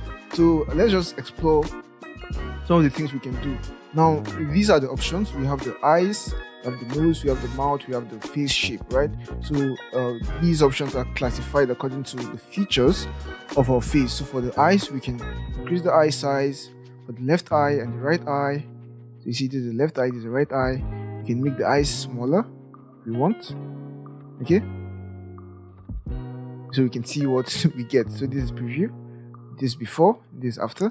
We can increase the height of the eyes. We can make the eyes taller or reduce the height like this. And then we can increase the width or reduce the width. So I want her to have a really small eye or really small eyes for now. Okay, so you can see what we're getting, and we can even rotate our eyes. We can tilt our eyes.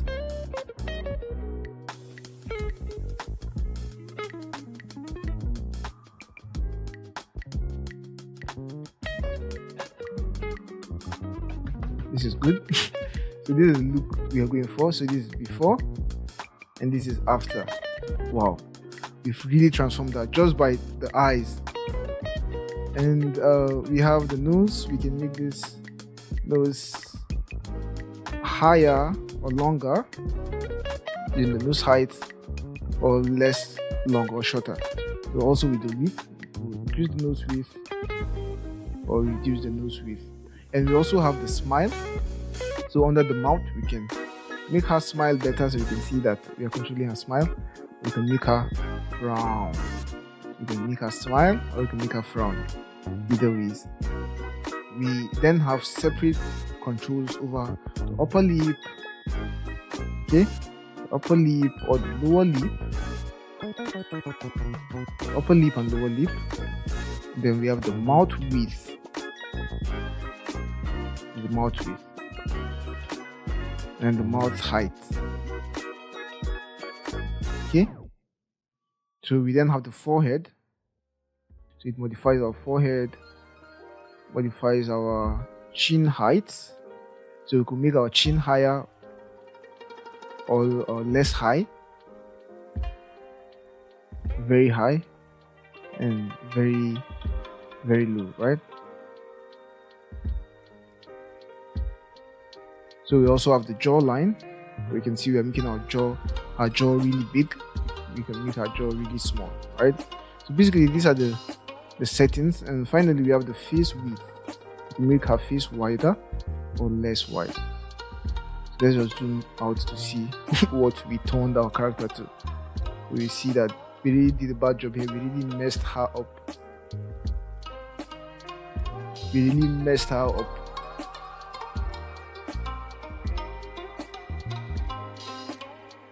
We really messed it up. So let's just try to do something more decent right now. So I'm just going to cancel and let's start on a new slate. So go to filters and liquify. So I just want to achieve a slimmer look right now. So a slimmer look is what I'm going for. So I just want to make her face slimmer. So you see I've used my mouse to basically modify this, right? The face should be slimmer.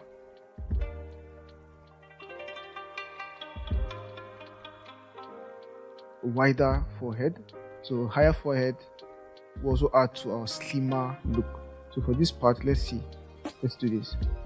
Okay, perfect.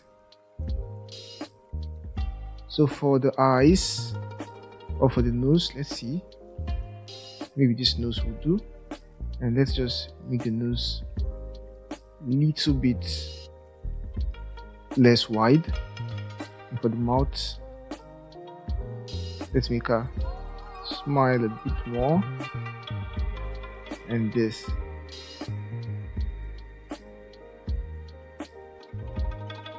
Okay, so okay.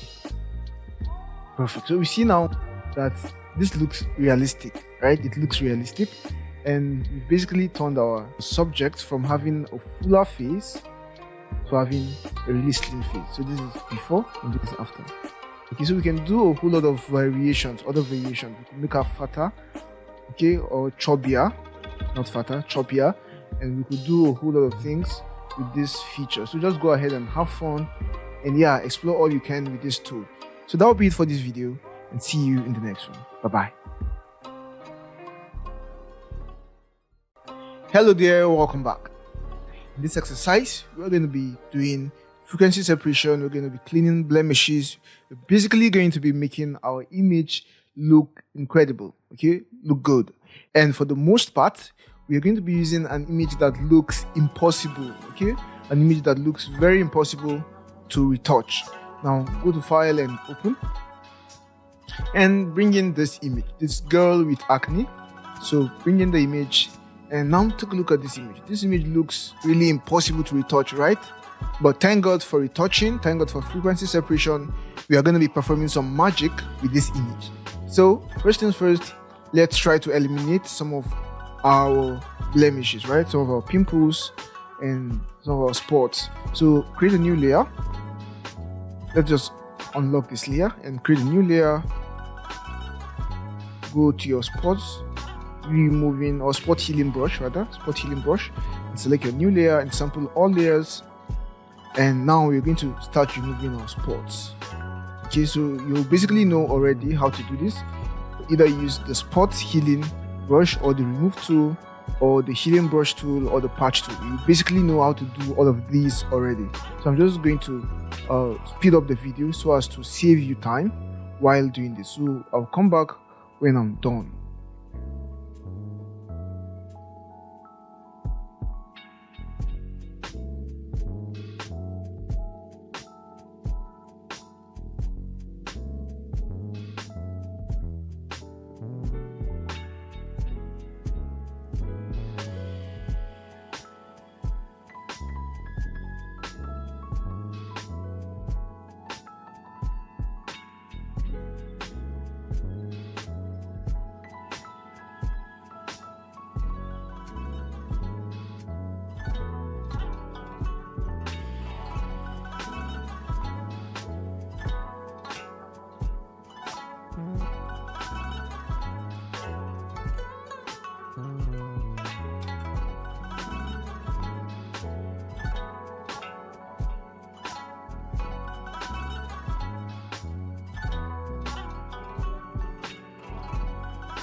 Yeah, so we've gone ahead and removed our blemishes.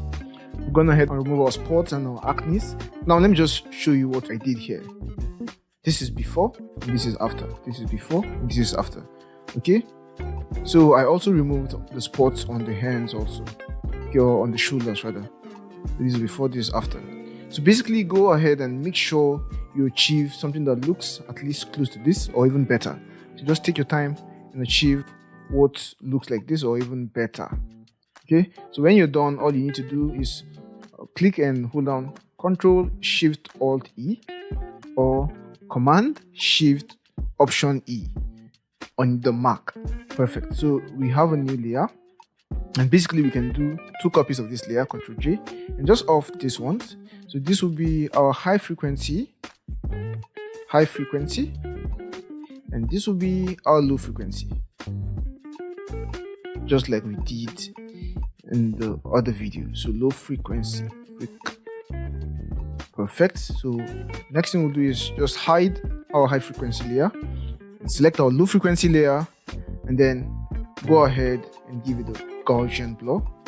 So Gaussian blur, and remember we want to add the Gaussian blur at the point where we start to observe our skin textures go away, right? So our skin textures have to start going away.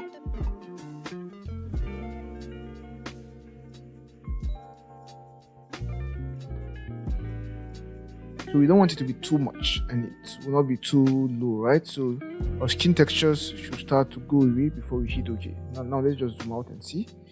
So I think we should add a bit more. Let's just make it 5.8.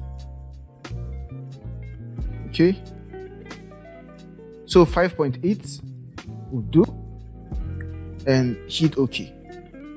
Perfect. So this is our low frequency layer with no textures, and our high frequency layer, unhide it and select the high frequency layer and go to image and apply image. And of course we have to check the bit of our image, so we can see this image is also an 8-bit image just like the previous one. So the settings have to be like this.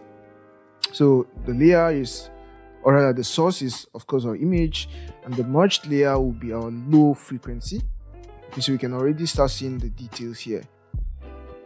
We have to make this subtract. Let's just zoom in and see, so we can see our skin textures. All right, perfect. So for your 8-bit image, this has to be the settings: opacity 100, scale 2, offset 128, blending mode subtract, and we do not invert, and channel RGB, and just hit OK. Perfect. Next we have to go ahead and select the linear light blending mode, so our image goes back to what we had initially. Okay, perfect. And then right now we just select the both of them, Ctrl G to group them, and then open our group, select our low frequency, select our mixer brush tool. Now this is our mixer brush tool, and make sure our settings are as follows. Our brush type is a very soft brush, so its hardness has to be 0, and then we have to make sure it is on clean brush, and this has to be checked. This has to be custom 9 as our wet value is perfect, 75 as our load value is perfect, then mix 90% and flow 100%. So this is all we need, and we can start painting. Okay, we'll start painting on our low frequency layer, and we'll start seeing our details coming out. So we have to paint, of course, in the direction of our textures or of our skin contours.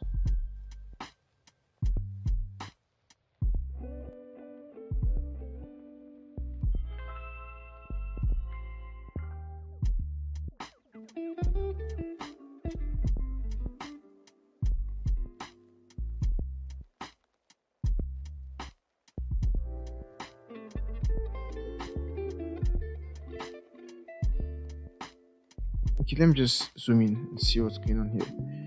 Now, I don't like how intense the effect is here, so I'm just going to undo and try doing my painting again. So I'll just reduce my brush size and make sure I follow my face contours.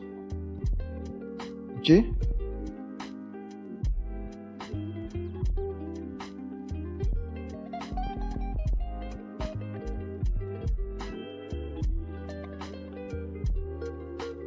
So if you observe, this part of the face is darker. Okay, this part of the face is darker. So I want to blend these first and then start going in like this.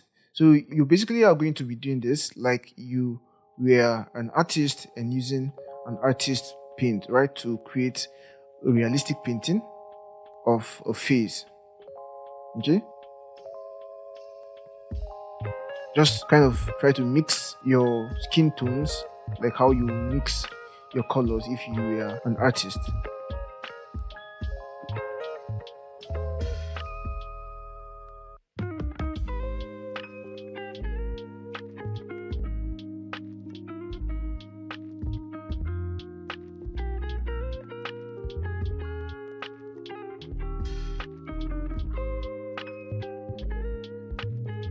So with this tool, we can even refigure our face, okay? Refigure our face contours, our face shadows.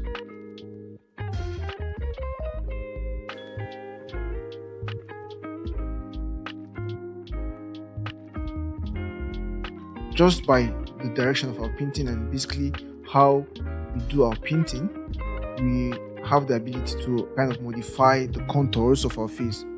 So we have to really do that with caution.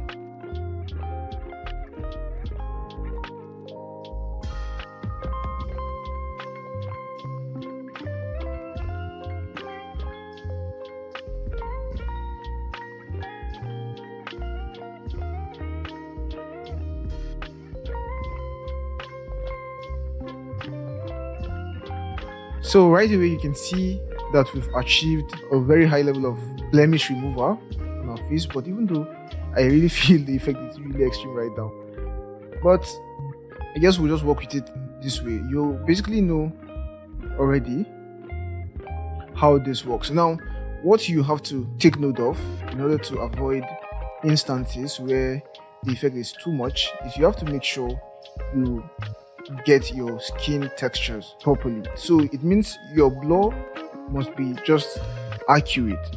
Okay, so the blur you apply to your low frequency layer initially, that must be a good value. Okay, you don't want to do this too much. So I'm guessing the blur is quite a bit too much. Okay, and maybe the way I used my mixer brush tool. Okay, so I can see that I lost some details on the face. Okay, some of the face contours I lost some details. Okay, but we can also fix that by just doing some further color correction, maybe by doing some levels or curves. So, but basically, you understand how the whole technique works. So I'll just finish this up and go to the next thing. So make my brush bigger and just add to this place. Perfect.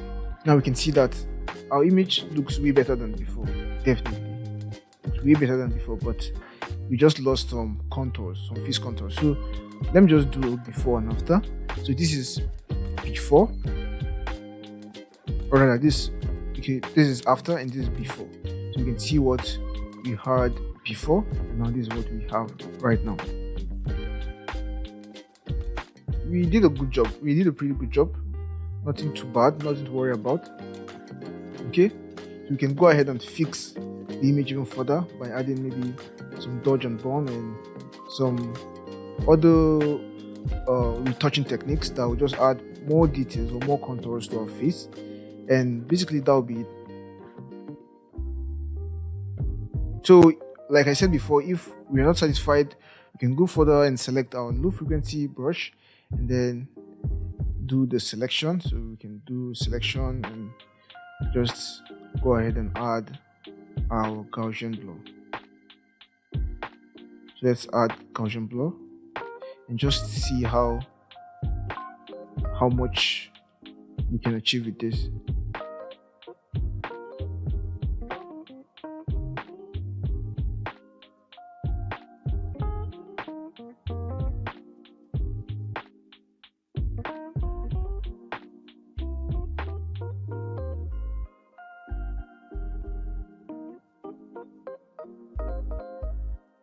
I'll just add an adjustment layer here. I'll just add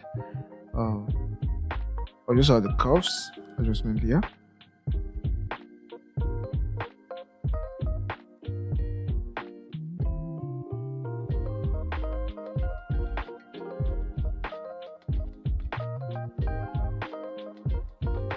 Okay.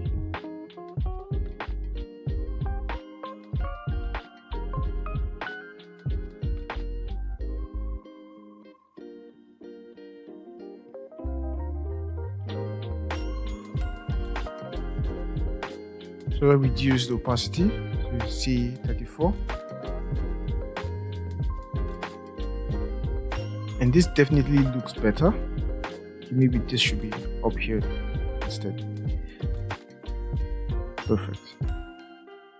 And the change is very subtle, but it definitely looks better than what we had before.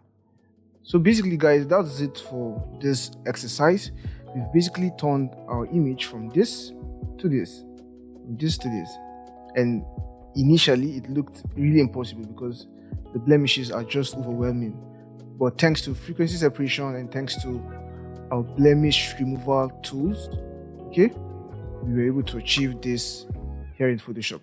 So that's it for this exercise, and see you in the next one. Bye-bye. So in this exercise, we're going to take this image which we worked on in the last video and further retouch our face using the face modification features of our liquify filter. Okay, so just go ahead and merge all layers. So Control Shift Alt E or Command Shift Option E, okay, on the Mac. So it creates a new layer with all our layers merged. Perfect. So we want to now go ahead and first of all just make our layer a smart object, convert to a smart object, and then let's go to filters and liquify. Perfect. Now we want to basically modify the look of our image using our face modification tool. Okay, so first of all, I feel this eye is smaller than this eye, so I want this eye to be bigger. So let's increase the width and see. Yeah, so we can see that our eye now is bigger. So this feature can come in really handy for photographers. Okay, so sometimes you take pictures and you see little blemishes like this. Maybe this eye is bigger or this eye is smaller, or the nose is kind of aligned in a certain way, and you can change all of this using this tool. Right now I think I'll go for let's go to the face. Alright, yeah, I think the mouth, and let's try modifying our smile. So should she smile more or should she frown? Okay, so I feel our character, so I think we should do two looks here. Now our character is smiling quite much, so I want her to frown, or I want to reduce her smiling. So I'm just going to make the smile less, and then for this lip I'm going to bring it down, and for this one I'm going to bring it up. Okay, and then let's see what else can we do here. Maybe make her face a little slimmer. Okay, and then the forehead a little shorter also. And even though I think it's really hard to make her frown because she's really smiling in the original picture, but I think we can do a good job or a decent job in reducing the smile. Okay, so this is our before. She's really smiling here, and this is our after. So she's not smiling that much, she's just cool, right? Perfect. And I think this eye is too big. Let's just reduce it again. Reduce it. Perfect. Let's look at the eye distance. I feel they are quite far apart, so let's try to fix that. So eye distance, so you see that they are quite far apart, right? So let's bring them closer to each other. So really, we haven't been able to eliminate the smile. She's still smiling, but I think it's less than before. So this is before and this is after. It's before and this is after. So she's smiling less now.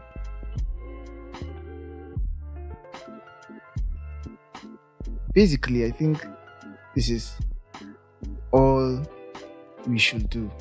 Okay, so we can just hit OK and compare our before and after. Now, this is what we've been able to achieve, and this is what we had before. Okay, so sometimes we can even use this tool to totally change the look of our image. Just like how we did here. We actually totally changed the look of our image. Remember, this is our before. This is our before. So she looks like a different person here, really. She looks like a different person here. Okay? That's the power of the Lookify tool in Photoshop. So before and after. And yeah, that's it for this exercise. So Ctrl S to save, and girl with acne retouching, and save. Perfect. So guys, that's it for this exercise, and that's it for the module on retouching. So see you in the next one. Bye. Hey guys, so in this homework you're going to be doing retouching and frequency separation for this image. So go to your folder and bring in this image, the Asian girl with spots. So click open, and yeah, this is the image you're going to be working on. So you can see she has some blemishes on her face. So you're just going to try to reduce the blemishes and use frequency separation to kind of give her a more perfect look. And then after that, you then come and work with the Lookify tool to modify the facial features of our subject. And kindly share your results with me. I would love to see what you achieve. So that's it for this one, guys. See you in the next one. In this module, you'll learn about color and color grading in Adobe Photoshop. You'll learn advanced workflows for color correction using levels and curves. You'll also learn how to use the Camera Raw plugin in Photoshop, how to steal color grading from one image to another, how to add color, black and white images, how to access hidden color grading looks in Photoshop, and more. Kindly download the attached projects files for this module before you continue, and please reach out to me via message or in the Q&A section if you have any questions. I would love to make this course a 5-star experience for you. See you in the next video. Hello guys, and welcome back. So in this video we're going to learn some advanced tricks and tips for using levels in Photoshop. So we're going to use levels for color correction. Of course, we all know what levels are and how to use them in Photoshop. Okay, and in the fundamental course we kind of covered levels, even though we only covered kind of the beginner stuff. So in this video we're going to learn more advanced stuff. So go ahead and open your folder. I'm just using my keyboard to do Ctrl O. That's Command O on your Mac. Right in my folder, my 07 color and camera raw in Adobe Photoshop. Go ahead and open these images: levels and curves 1, levels and curves 2, levels and curves 3, and levels and curves 4. So go ahead and open all of these images, and they are the ones we're going to use for our levels and our curves. Now we are in this image, and go to your advanced panel, or rather your adjustment panels, and then add the levels. And yeah, this is our levels. Now of course we all know what levels are. We have the left hand side, which represents the dark parts of our image, the right hand side, which represents the bright parts of our image, the middle parts, which represent of course the midtones, and we have this slider that's kind of controls the output levels, right?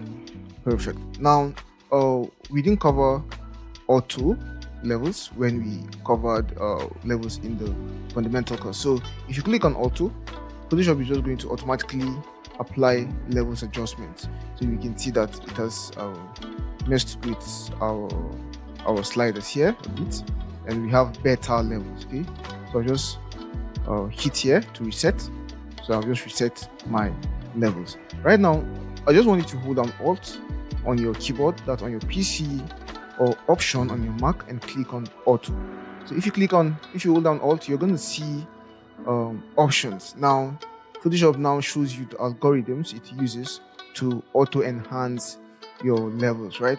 So now we see that we actually have different algorithms. So because this is the automatic one, it basically uses this particular one here, okay, every time we click on auto. So now we can choose other algorithms. So we can choose this one, and basically you can see how much difference we get. We can also choose this one, and we can also choose this one. Now you see all the differences we get. Okay, now in case we maybe want this one to be the default, we can just come and click save as default, and the next time we auto apply levels, it's going to just apply this one. And there's one more thing I want you to learn here. Now when you select this preset, for example, you get to see the target colors, okay, and clipping. So we have the shadows, we have the midtones, and we have the highlights. And if you just click here, the color picker tool will open up, and you can actually select your shadows, your midtones, and your highlights. So let's say we don't want our shadows to be black, we want them to be kind of close to red. So you can basically see how we are now adding red into our shadows, okay, and we can just adjust our color slider and maybe even add this shade of purple, okay. So you can see that we are basically color grading our shadows. Okay, so you can hit OK and do same with your highlights. Let's say we want red highlights, okay, so you see what we're getting. Very beautiful effect, okay. And we can adjust our colors, of course, and also our midtones. Now our midtones won't change much, so we can just leave our midtones as they are, okay. And for the clipping, you can adjust let's just adjust this and see what we get. So we don't see much difference, okay, but 0.1 we just do. Now when I make it 0, we see, of course, the effect. We are basically not seeing our shadows, our new shadows, okay. So 0.1, perfect, and you can just hit OK. And now it's going to ask you if you want to make this the default, and I don't want to make it the default, so hit OK. Perfect. Now you can see how we've basically taken our image from this to this using levels, using auto levels, okay. And of course you can go ahead and change channels. Right now we are on the RGB channel. You can go ahead and select the red channel, maybe adjust in the red channel, okay, make your adjustment in the red channel. Select the green channel, make your adjustments, and the blue channel also. Perfect. And now let's just go to this other image. Let's go to this other image. Now in this image, come back to my levels or my adjustments, and I'm just going to add the levels, okay. And we also have presets. Actually, we have presets. We have the darker presets, we have the increased contrast, and these presets are basically based on according to different levels, okay, or different looks you might get with our levels. And we have this one that brightens up our midtones, right? And this one makes the whole thing lighter, and so on and so forth. So I think we looked at this in the fundamental course, but you get these are presets, okay, so default. And now there's one more thing we didn't look at in our fundamental course. We didn't look at these guys here. Now these are white, gray, and black color balances, okay. So it means we can select this guy here and come and just check in our image a place where it's supposed to be white, and we can just click, and we can see that Photoshop automatically turns it to white, or rather makes adjustments based on our selection, okay. So it means Photoshop goes in and uses our white selection to kind of adjust other parts of our image, right? So we can see that we just have to select the white balance tool and sample a white place on our image. Now I'm holding down Alt. Now after I select this tool, when I hold down Alt, you get to see the points that are clipping, okay. Get to see the points that are clipping under the white. When I click on this tool and hold down Alt, also you get to see the points that are clipping. Now what I mean by clipping is basically losing details, okay. So these are the points that are so black that we begin to lose details. Okay, and so also these are the points that are so white that we begin to lose details. Okay, so we don't want our clipping to be too much in an ideal scenario. Okay, so you can just click, and let's say we are trying to adjust these sliders here, and holding down Alt, we can basically, while moving our sliders, see how our clipping is affecting our image, okay, or how our adjustment is kind of clipping our image. Okay, so we can now know, of course, the level at which to stop. So now we see the level of our clipping, and we basically know that at this level or at this point we might not want to go further with the clipping, okay, or with adjusting our white levels. So also with the black, guys. So if you click here and drag and hold down Alt or Option on the Mac, you're going to see your clipping. Okay, so you don't want to make this clip too much, okay, so as not to lose too much details. Okay, so that's basically it for levels. So also with this image, let us come to this image and try to improve the levels a bit. So go ahead and add your levels, and now we can click on Alt and just click here and start to select presets for our auto levels. Okay, so we can select the monochromatic contrast, the enhanced power channel contrast, then find dark and light colors, and of course this guy here, the enhanced power channel contrast, it basically enhances all our channels. Okay, it means it goes into our red channels, our green channels, our blue channels, and of course also our RGB channels, and auto enhances them. Okay, it means when we hit OK, we're going to have all these channels enhanced. So we can maybe choose a different color for our shadows. Maybe we can make this kind of have a cool vibe. Okay,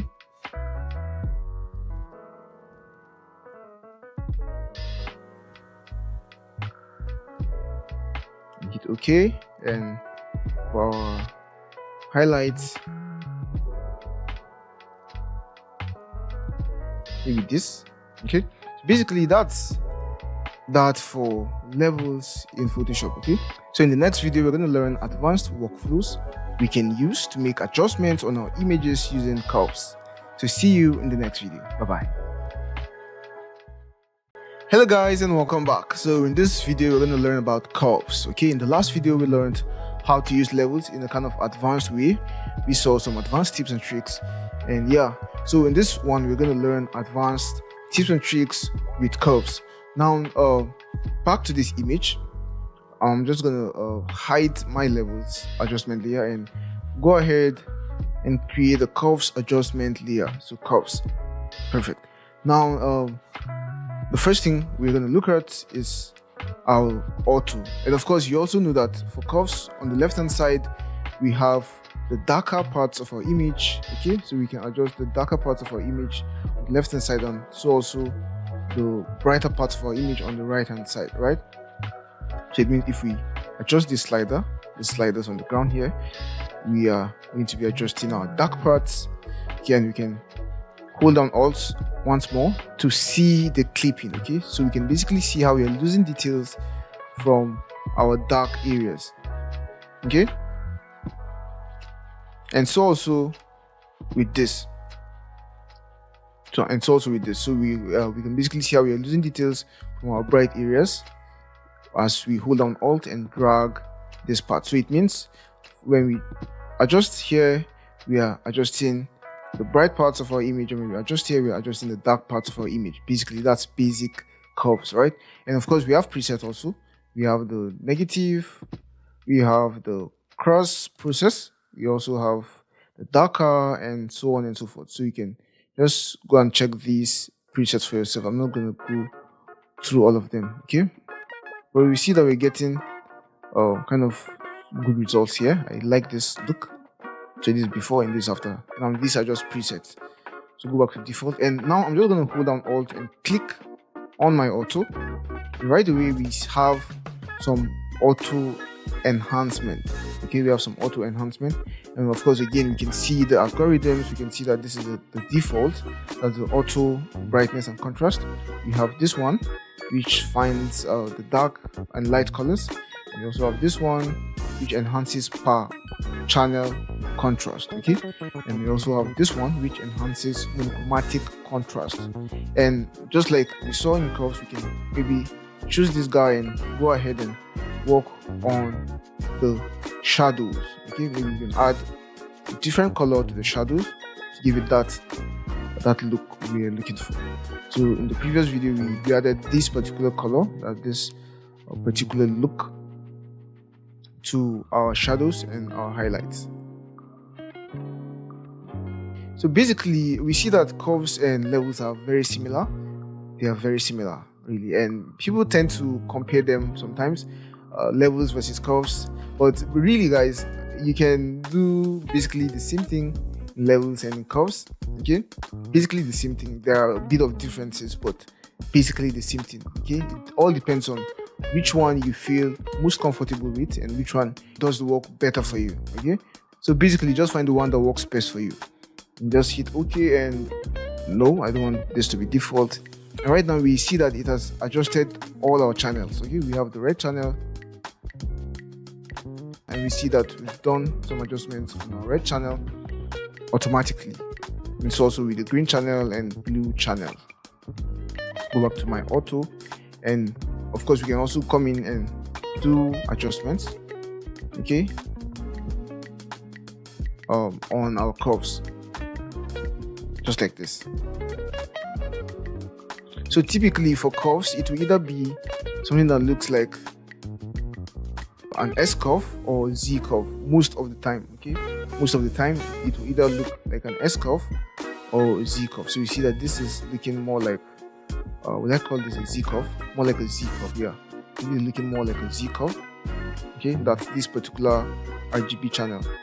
Now that's it for this particular image. Now let's go to this particular image. Okay, now let's go ahead and add our levels, or rather our curves.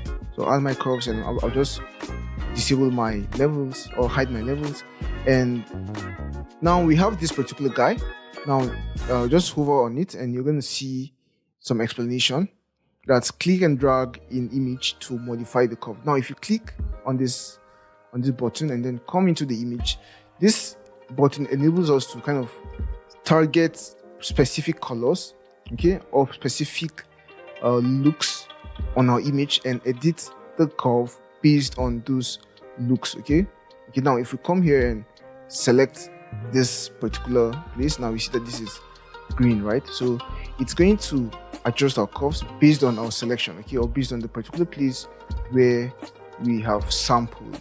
Now we can do same with maybe a place like this, click and drag, and we can see that it's particularly targeting this color. Okay, so make it darker, we see that the color in particular is getting most darker.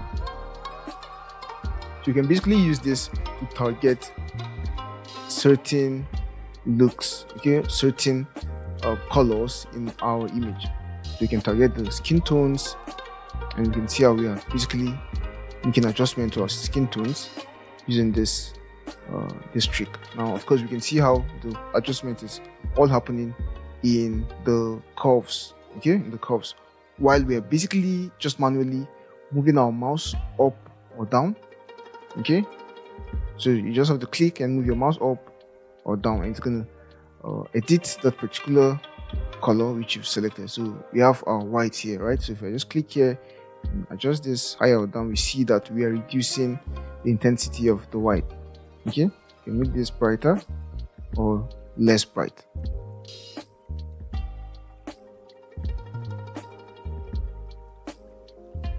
We also have our white, gray and black balances. So it means we can, again, let me just hide my levels.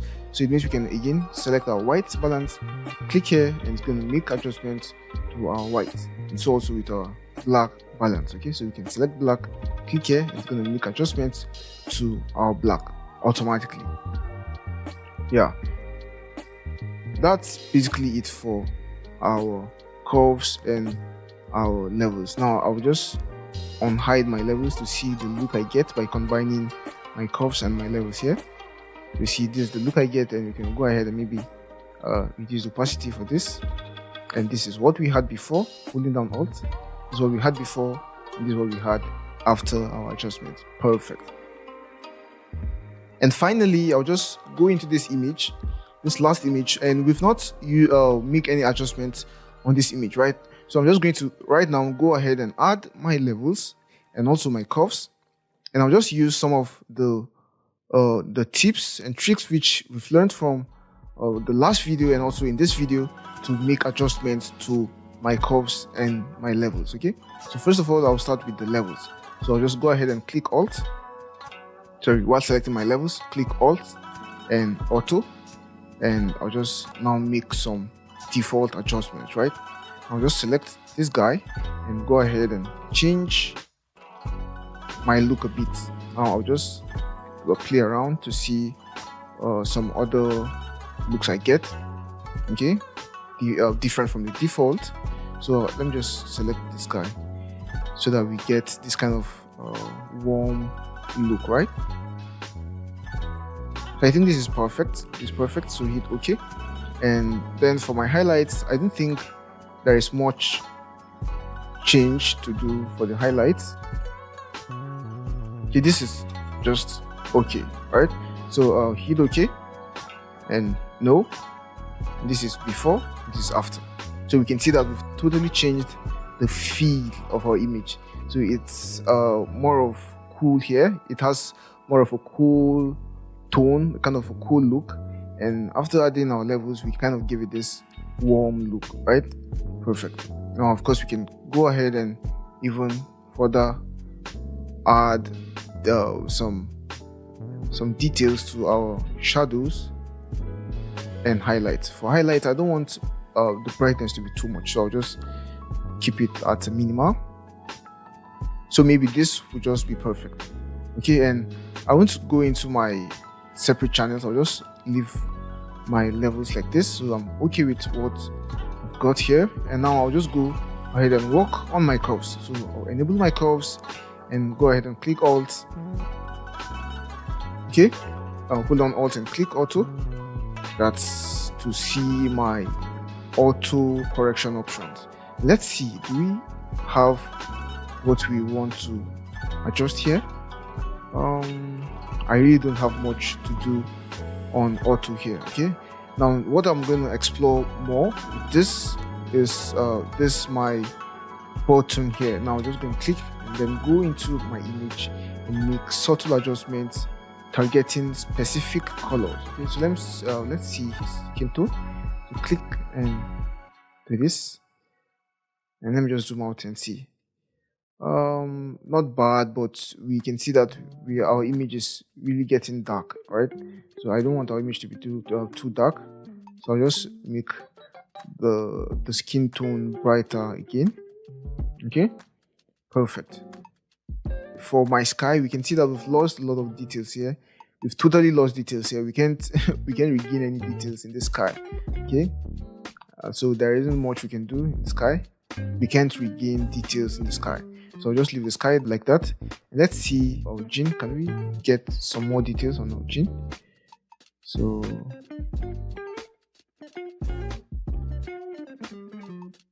okay, this also. So the changes are basically subtle. Let's see the before and after. So this is before and this is after. Okay, and there is one more thing we can add. Let's just go back to our adjustments and add hue and saturation. So we see on our hue and saturation panel, we also see this button here. So it means we can click this button and go in and affect selected colors. Okay, so we can affect these selected colors with our hue and saturation.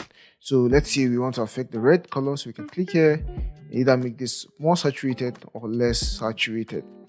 Okay, so I'm just going to make this a little bit more saturated, and it's also with this color here. I want to make it a bit more saturated. Okay, so this is what we had before. Now these changes are really subtle, right? But basically we've drastically improved the look of our image with these little adjustments. Okay, so this is before and this is after. Perfect. Now I'm just going to go ahead and save some of these looks. Okay, I'll just save some of the ones I think are good. So I'll save this one, definitely. I like this look. I'll save this. And for this one, I don't think I'll save this one. This was just experimental. We didn't achieve anything incredible here. Okay, so I'll just close this. No, and also close this. We didn't achieve something so incredible in my opinion. So I'll also close this. Okay, and I'm just going to save these two. So this one and this one. So hit Ctrl S, levels and curves one, save, and levels and curves 2. Perfect. So with this, we've come to the end of our video on curves, and see you in the next one. So right from the start of this course, we've been working with images, lots and lots of images, JPEG format images to be precise. And to be honest, JPEG images are quite easy to use, quite easy to handle, but they lack lots and lots of details. They are basically a format that have been compressed, okay, have been beaten down into something that can be used everywhere or anywhere, okay. And this brings us to what we call raw images. Now, what's a raw image? What's a raw image? A raw image is basically an image that you take directly from your camera, okay. So that's an image that has been shot using the camera, and directly from the camera it comes out as a raw image. Now there are lots of things we can do with a raw image, and right now in your folder, that in your projects folder, I've gone ahead and added 3 raw images. So you see them with the title IMG and then underscore and then numbers. Now I have 3 of them here, and we're going to just use these images to explore Camera Raw in Photoshop and also compare them with other formats like the JPEG format. Okay, so we can see this is a raw image, and I just selected this image, and right here I can see the size. Now the size of this image is 27.3 MB, and so also with these other ones, they are all large images, right? And why are they large? It's because they contain a lot of details, a lot of quality. So if I just double click on one of the images and open and zoom in, we can see that we are zooming in to see the very pixels, okay, the very skin pores of this subject here, and we are not losing details even at this point where it seems to be clipping. When we bring it into Photoshop, we are going to see that we are able to recover all of these details. Now when I open this other image, the image with the white, now even zooming into these places where we have white, we can see that we are having details, okay, we are having details, we are not losing details, we are not clipping. And even in these areas where we think we might be losing details, because of course we can see how bright it is here, really bright, right? When we bring the image into Photoshop, we'll see that we are able to recover all of these details because it is a Camera Raw image. Now I'll just close this and give you an example. Now I'll select this image and just drag it into Photoshop. Now you can bring in Camera Raw images just like any other image, okay. We can click file and then go to open and then import the image, or we can drag the image into Photoshop.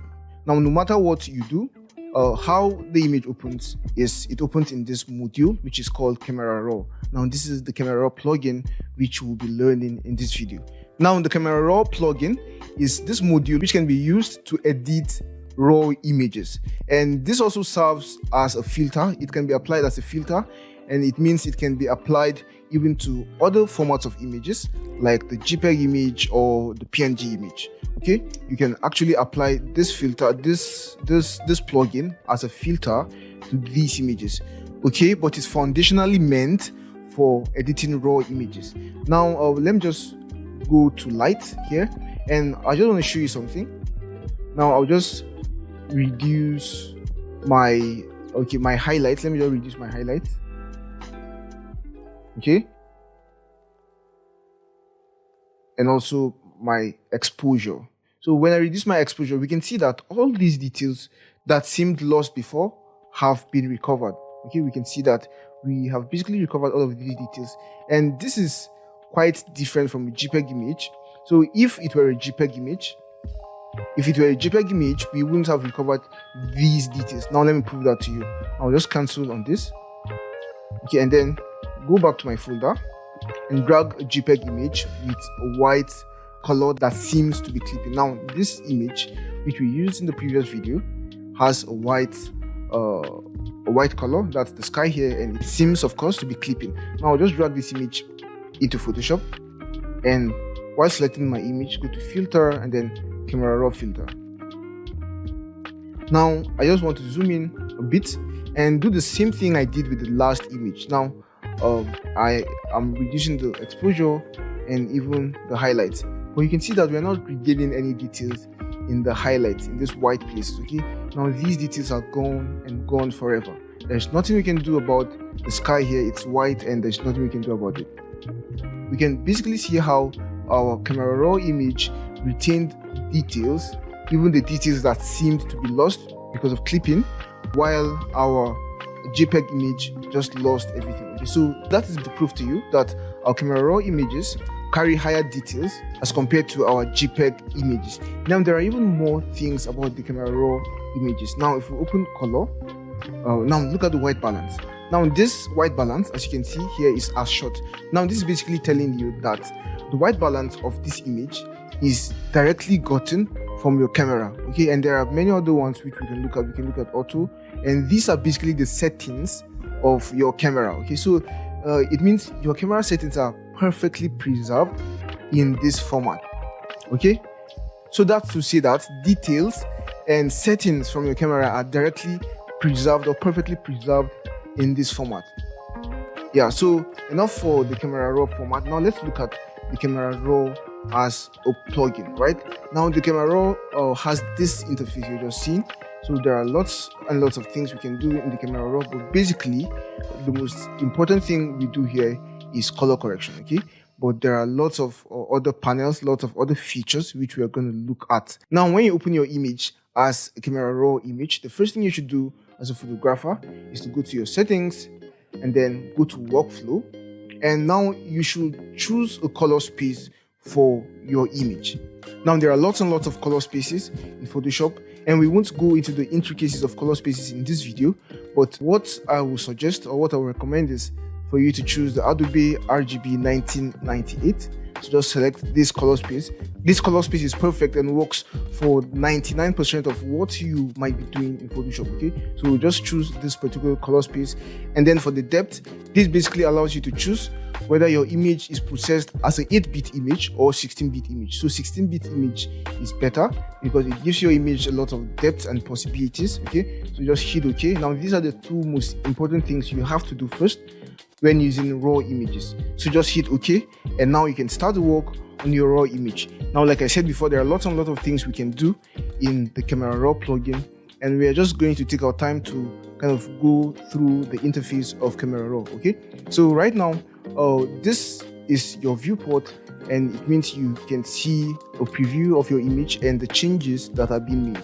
Okay, now these are the tools in camera raw right now. If you come down here, you're going to see the tools. Now you see that we have the zoom tool, and that's the tool that is automatically selected.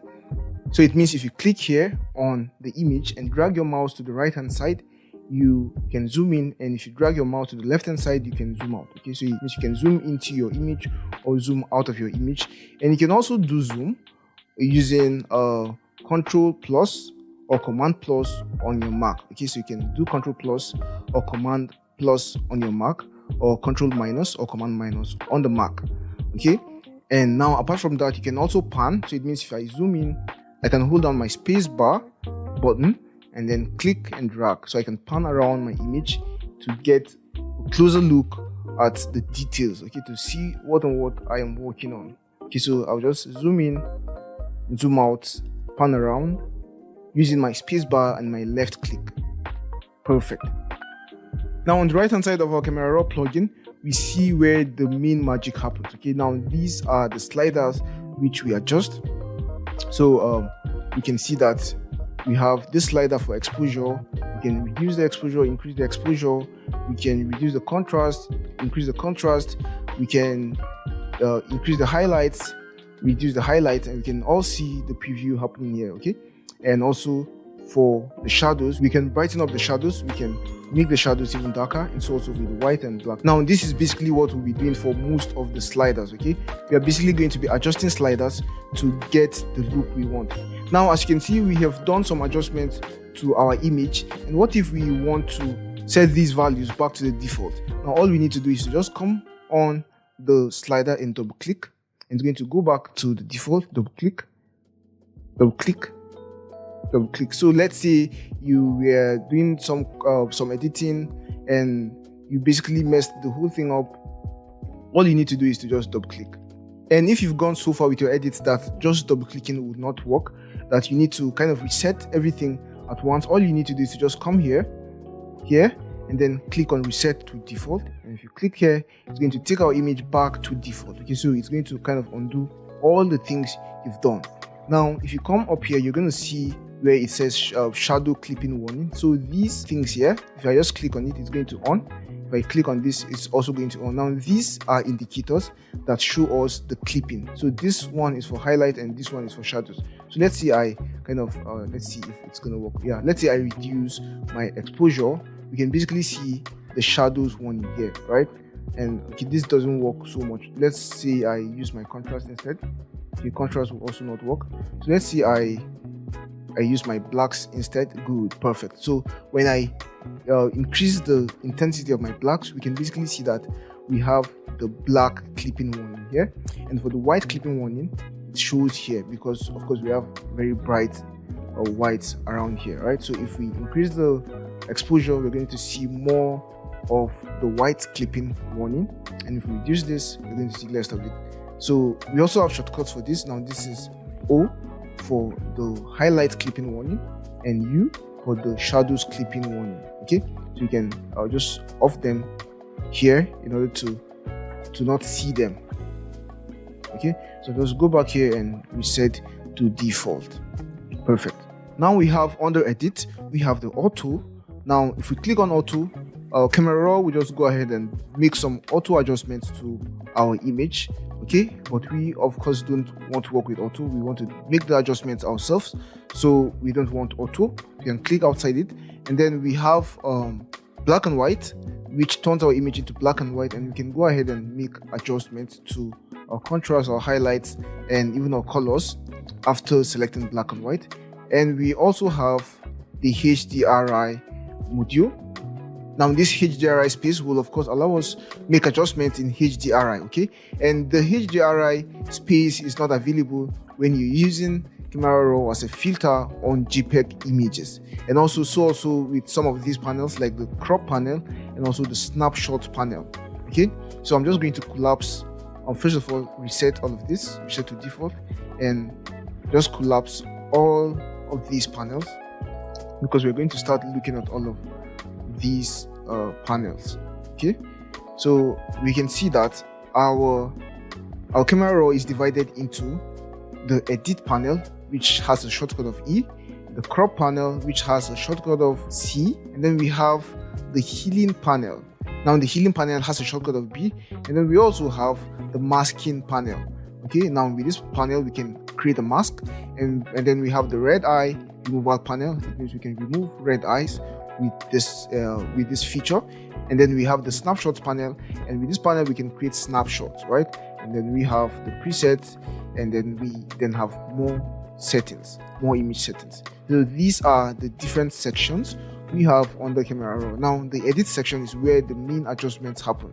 Okay, under the edit section we have lots and lots of things. We've looked at this guy, we've not looked at a profile. Now there are lots of profiles. We have the Adobe Color, Adobe Landscape, Adobe Portrait, Adobe Standard, Adobe Vivid. Now these are just Adobe's ways of making your color accurate for the purpose of your image. Okay, so if it's a portrait, you're going to select portrait. If it's a landscape, you're going to select landscape. But honestly, I don't think this profile is really important because I don't use it so much. So we have the light. Now on the light, we can edit the light. We can reduce the exposure or increase the exposure. Okay, we can increase our contrast or reduce our contrast. We can work on the highlights, the shadows, the whites, and the blacks. And we can use these sliders to make incredible adjustments. Okay, so that's for the light. And we also have the color, which enables us to make color adjustments. It means we can work on the temperature of our image. We can even choose the color balance based on the settings we have on our camera. Now this is a shot, like I said before. We have other ones. We have the auto, we have the daylight, and so on and so forth, right? And we have this little white balance tool which we can select and then come and click on our image on a place where it's supposed to be pure white, right? So just click here. Photoshop or Camera Raw will basically make the adjustments for us in the most accurate way, right? So of course we have our temperature, we have our tint, we have our vibrance. Okay, now this helps our colors pop. Then we have our saturation. We all know how saturation works, how vibrance works, how tint work, how temperature work. Okay, so these are things we should not bother ourselves with. Now we have the effects, and under effects, let me just go ahead and reduce the vibrance. So we have effects. Under effects, we have what we call texture. Okay, so sorry, now this happened because I didn't select out of my tool. Now any tool you select in your Camera Raw, you have to select out of it. If not, if you go ahead and work on other places, it's going to remember the tool you select. So remember we selected this tool to sample our white color, right? So after sampling our white color, all we need to do is to deselect the tool, okay, and then continue with what we are doing. Now with this, we can now zoom into our image and work on the texture. Okay, so we're just going to see how this texture affects our image. So we can see that we're adding more details to our image using texture. Okay, and we can of course reduce it also and smoothen our image. And of course we don't want to have this smooth look, right? We just want to maybe have decent textures on our image. And so also with clarity, you see what clarity does. It also improves the texture and the visual effects basically of our image. And then we have the dehaze, which also does this. And some of these things will work better on landscape images or on other types of images. Okay, so this might not be the best image to see all the effects we get here, but of course this is just for us to see how they work, right? So we have the dehaze, we have the vignette. Now this is the vignette. If you take it towards 100, you're going to have a white vignette around the edge, and if you take it towards -100, you're going to have a black vignette around your image. Okay, so this vignette effect will kind of enable us isolate our subject by making our background not as bright as our subject, right? Now if you click here, you're going to see more options on that vignette. Okay, I'm just going to zoom in a bit. Now we have what we call the midpoint. You can adjust the midpoint, you can adjust the roundness, so you can see it's less round now and more round now. And we have the feather. Of course you know what feather is, so we can use the feather and work on the roundness. You see how the whole thing works, right? So if you're okay with the roundness, you can now increase your feather to feather things out, to blend things out. And then we have the highlights. Okay, so we also have the green, where we can add green to our vignette effect. Perfect. Now we can close the vignette and we bring this back to 0. And now we have okay, we have the green also, so we can open here and work on our green, right? We can increase the size of our green, we can increase the roughness of our green. Okay, and that's for effects. Now we have others, we have curves, and of course you know curves, right? We can adjust the brightness and darkness of our image using curves, so we can work on our curves like this. So let me just go ahead and reset all of this. So reset to default. Perfect. And now let's try to use our curves to work on our image, so we can see what we get by adjusting our curves here, right? We're basically affecting the brightness and darkness of our image. Now we have this which of course is the parametric curve, and we can actually isolate color channels like this one, which is the red color channel, the green color channel, and the blue color channel. Okay, so you see that we are now adjusting the blues or adding the blues to the bright parts of the image, and we are now adding yellow to the darker part of our image by just having this kind of S curve, right? And we have also the green. You can add the greens to our highlights and add purple to our shadows by having this. And so also with red, this is a point curve. Okay, so this is a point curve, while this is a parametric curve. But all of these affect the image as a whole. That's the two of them. So this will be more like working with the RGB channel. So let me just go ahead and reset to default.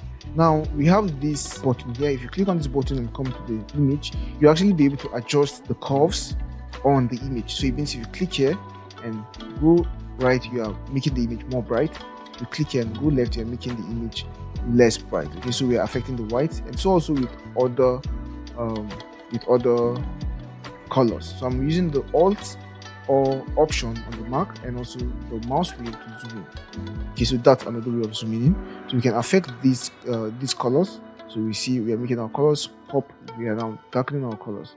Okay, so that's another way to work with curves.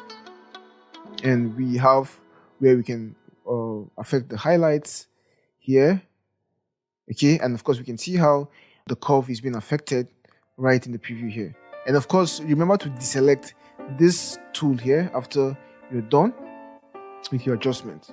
Now we have the shadows. We can affect the shadows. We can affect the darks. We can affect the lights. Okay, we can affect the highlights. Perfect. So that's it for curves. And we have the color mixer, which affects specific colors. So we can affect the reds. Okay, we can basically adjust our reds. Okay, and we don't have much red here, so that's why you're not seeing the whole thing. But we can affect our reds, we can affect our oranges, affect our yellows, affect our greens.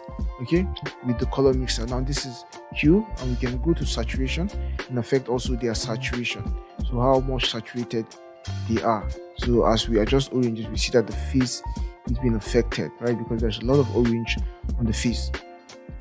So we have also luminance, and we also have this same tool with the color mixer tool. It means we can come and click on this tool and go in and manually adjust these colors by targeting them like this.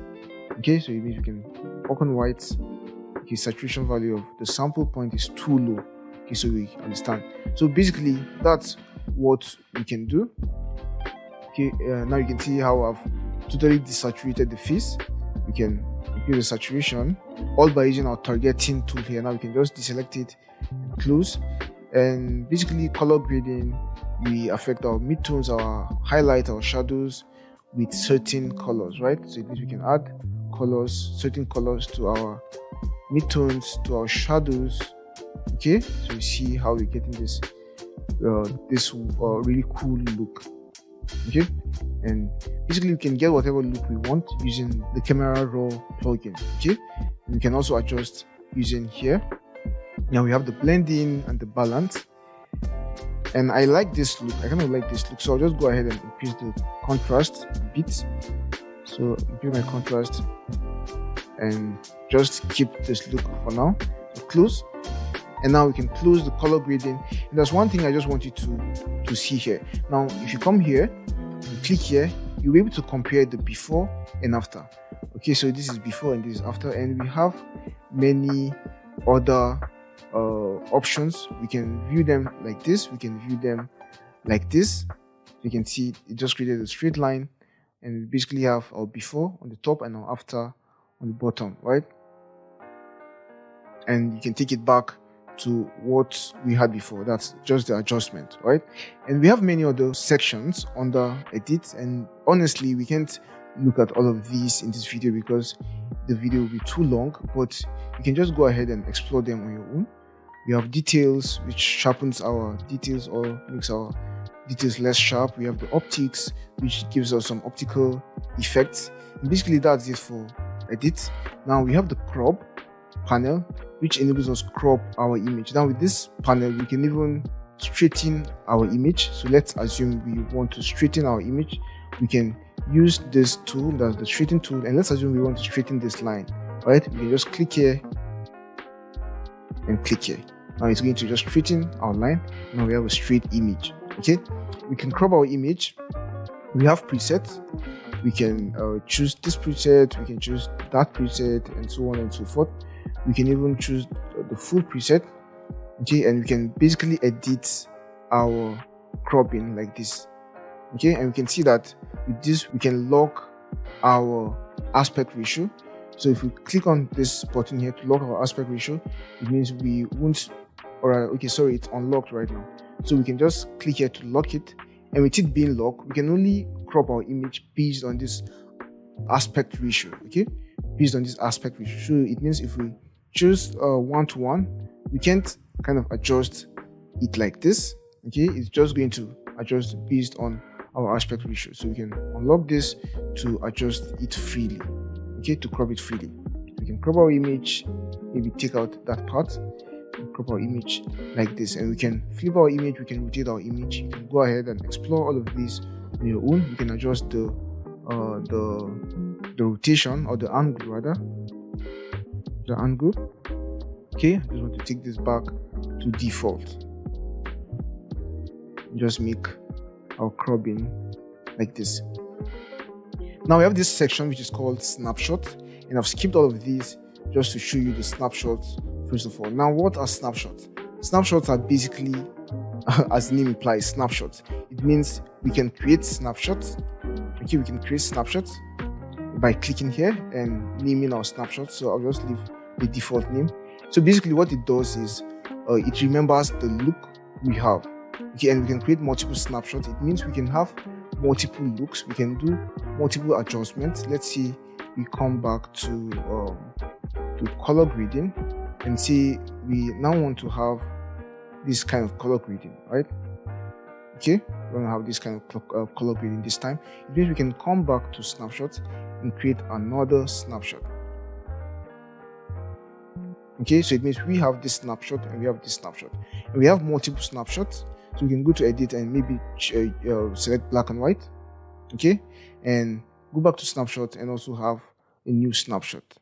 So now you can see that we have 3 snapshots, and all of these snapshots are saved in this camera raw image. So it means if I click on done, okay, if I click on done and go back to my folder and open my image, all my snapshots will be saved. So if I come to snapshot, I can see that all my snapshots will be saved or are saved. So that's basically snapshots for you. So you can have different looks and just save them, and you can just export them or do further adjustments later on based on how you deem fit. Okay, so that's what snapshots do for you. Now we've looked at the edit, we've looked at the crop, we've looked at snapshots. Now we're going to look at what we call the healing. Now for the healing, this enables us to do healing on our image. Now I'm just going to zoom in to see some of the blemishes we have here. Okay, so it basically works like a healing tool in Photoshop. And let's just go back to snapshot and let's select, in fact, let's just go ahead and reset to default. Okay, so I can see my blemishes very well. Perfect. Now our snapshots are still saved, right? So we can go to healing, and now we can use this tool to basically heal blemishes on our skin. So we can use the size, the brush size, and we can click and we can see that we've taken out that blemish. And so also this one. So it's basically a healing tool. Just use it for really little blemishes. Okay, it doesn't work really well for large blemishes or for big blemishes. Okay, sorry, I just hit E. And now I'm back to my healing tool. Now, after you've used your healing tool on your image in Camera Raw, you can actually go ahead and see where you've used this healing on. Okay, so if you just hit V on your keyboard, if you just hit V, you can basically see where you have done your healing on. And you can also view this by checking this box here. So it's basically the same thing as hitting V on your keyboard. Okay, so it's going to show you where you've made adjustments on your image. Perfect. So we also have the heal. Okay, now this is the content aware remove tool. We also have the heal tool, and all of them are basically for removing blemishes. And then we have the clone tool. Now this is basically a clone tool, just as we know in Photoshop. Okay, and you can adjust the size like we saw before. You can adjust the feathering to blend things even better, and of course you can even adjust the opacity. And let's say you make adjustments and you don't like what you get, you can just click refresh and it's going to generate a different overlay for our blemish. Okay, so that's the healing tool for you. You can reset everything using this button here, and you can hide the effect using this eye icon here. So next is the mask section. Now this mask section is of course similar to masking in Photoshop, and we all know about masking. What masking does is it basically allows us apply our effect to certain parts of an image. Okay, so with this tool there are multiple ways we can create a mask. We can click on here and it's going to create a mask for our subject, okay, by masking our entire subject. Okay, and now we can see that we have mask 1 and our entire subject has been masked. Okay, and we can even add selection or subtract from selection. I'm just going to undo, okay, to go back to the initial. Now there are other ways. I'm not going to look at these other ways. We have the sky, we have the background. It means we can mask out the background, we can mask out the sky, but we have these other ones. We can mask out an object. We can use the brush tool to select an area which we want to mask. We can use the linear gradient tool to create a mask. We can use the gradient tool to, or rather the radial gradient to create a mask. We can create a mask based on range, that's color range, and we can use AI to create a mask. So we're just going to look at a few of these. Now for, let's say, gradient, let's use the gradient map. So with this, we can go ahead and create a gradient on our image. So you can see that we've created a radial gradient on our image. Now whatever we do will only affect this part. So if we just increase our exposure, we can see that we are only affecting that part, right? And we can go ahead and even add to our selection. So it means we can go ahead and also add a gradient map. So we have 2 gradient maps, okay, and you can see that our adjustments are only affecting our 2 gradient maps. Now this will come in handy when we have selected spaces or places which we want to affect with our adjustment. Okay, and in the next video we are going to see how to use all of these to work on an image from start to finish. So I just undid all of that so we can look at other types of masking. Now of course these are all self-explanatory. They just work like every other one we've looked at so far. That's like the subject, like the radial gradient. Okay, so you just have to click and then select the area you want to mask. Now we have this other one which is titled people. I'm just going to click on it. Okay, and this uses AI to basically generate the mask for us. So if we want to generate the mask for the entire person or the entire character, we can select this, or we can select the particular part which we want to generate the mask for. So it means we can generate the mask for the facial face and make adjustments only to the facial skin.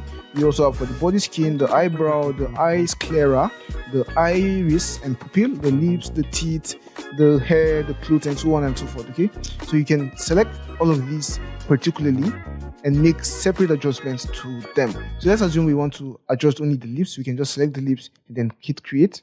Now it's going to select only our lips, and we can click and then make adjustments. So let's say we want to increase our saturation, we want to increase maybe the temperature. So basically you can see that we are only affecting our lips. Okay, and this mask was generated automatically for us. Now we can show preview for the overlay so that we can see where the mask covers.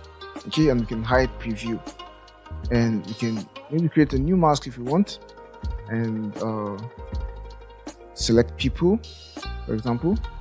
Now we can maybe add a new mask. Maybe we want to work on the facial skin, so create, and now we have a new mask to work on. So we can maybe deselect our overlay and select the facial skin, and now we can only affect the facial skin. Now you can see that we are only affecting the facial skin with our new mask. If we want to affect the lips, we select the lips and make adjustment to our lips only.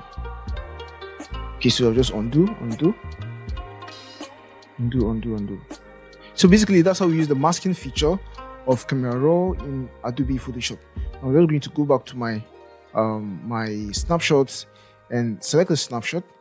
So let's assume we want this snapshot, we want to save this snapshot. All we need to do is to come here where it says open, click here, and now we see that it gives us options to open our image like a normal image, or we can open as an object. Now if we click open as object, it's going to open our image as a smart object. So it means all our camera raw effects will be applied non-destructively.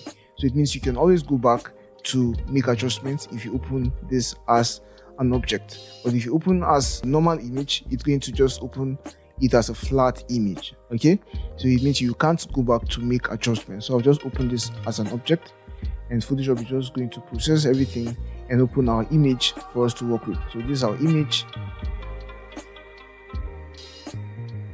We can just double click here to go back to camera raw and make further adjustments if we want to. So basically we've looked at everything there is to look at under camera raw. We've looked at presets, right? I think we've looked at preset, we've looked at snapshot, and then for the red eye, we actually haven't looked at red eye, but of course this is self-explanatory. It's just as simple as removing a red eye from your image in Photoshop. So let's assume you have an image with a red eye, right? A red eye defect from your camera. All you need to do is to just select the red eye section and then come and click on the red eye just like this, and it's going to disappear. And we don't have a red eye here, so we can't see the effect in work. So we can see the effect in action, but basically this is what it does. Okay, and we can increase the pupil size, we can darken it, and basically these settings are self-explanatory. And I'll just click on edit and hit OK to finish my adjustment. And with this, we'll come to the end of this really long video on camera raw, and I'm sorry the video took this long. I am however happy you've learned how to use the camera raw plugin in Adobe Photoshop. So that'll be it for this one. See you in the next one. Hey there, welcome back. In this exercise, we're going to work with one of our raw images here in Photoshop using our camera raw plugin. Okay, so go ahead and open your folder, and now go ahead and select this image, this particular image. So select the image and click open. Perfect. Now we have our image open in camera raw, and the first thing I'll do is go ahead and set my color space and also my depth. So we can click here, go there, or we can just click here, and we now have our workflow open right under preferences. So click on space and then select the Adobe RGB 1998 and make sure it's on 16 bits and hit OK. Perfect. Now the first thing I'll do is I'll try to adjust my temperature. We can see that right now our white balance is set to as short. Now I just want to look for a spot on my image that is supposed to be white, and I'll sample it using my white balance tool. Okay, so I can see this point, this place here, it looks like it should be white. Okay, so I'm just going to use that for my image. So select this and then just come and click here, and we have our white balance set automatically. So this is looking way better than what we had before. The previous one was looking very reddish. So we just come and deselect our tool, and I'll just go ahead and start working on my light. Okay, perfect. Now I'll zoom out a bit, and now start working on my exposure. So I don't want this to be too exposed. I don't want this to be overexposed. Okay, I'll just leave this like this, and maybe my contrast, maybe reduce my contrast a bit, and my highlights. Okay, I don't want this to have too much highlight. Okay, because we're going to come and do some more touches to the highlight later on. So for the shadows, I want to boost up the brightness of my shadows so as to expose some of these details here. So my shadows should be around here. Perfect. And then for my whites, I'm just going to do this to my whites, and then for the blacks, I'm going to just do this little adjustment to my blacks. Perfect. Now we can increase our vibrance a bit and our saturation, but I'm not going to work on the saturation for now. I'm just going to leave the vibrance like this, and then now I'll go ahead and work on my curves. So go to curves, and now on my curves, I just want to use I just want to create some adjustments on my curves. Now I don't like this. I feel we should go the other way around. So go like this.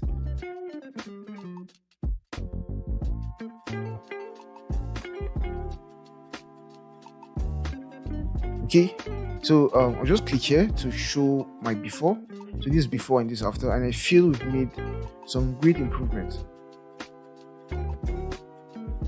Click back and continue my adjustments. So let's check the reds. I think we have quite a lot of red. So let's see what if we reduce the reds like this. Okay, instead of doing this, I could just select this tool and come and start adjusting our reds. Okay, just a bit.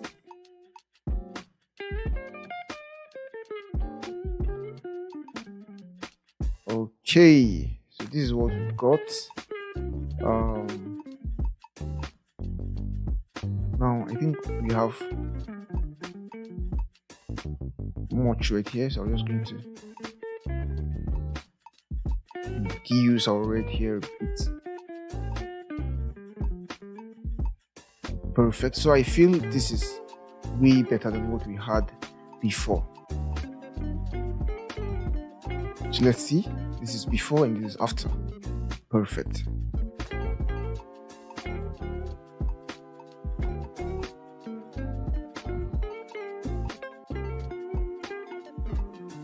I'll just deselect this tool and close my curves.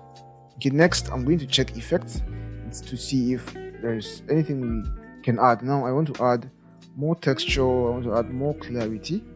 Okay, I want to add more clarity. I want to bring out the details mostly on the beards, right? The beards. So bring out the details with clarity, and let's see the haze. Okay, so we don't want to do this too much. So I think we are doing a great job here. And for the vignettes, I think we should just let go of the vignettes for now, or maybe add just a little bit of vignette. Perfect. So just this much will do. So that's it for vignette, and we can close the effects.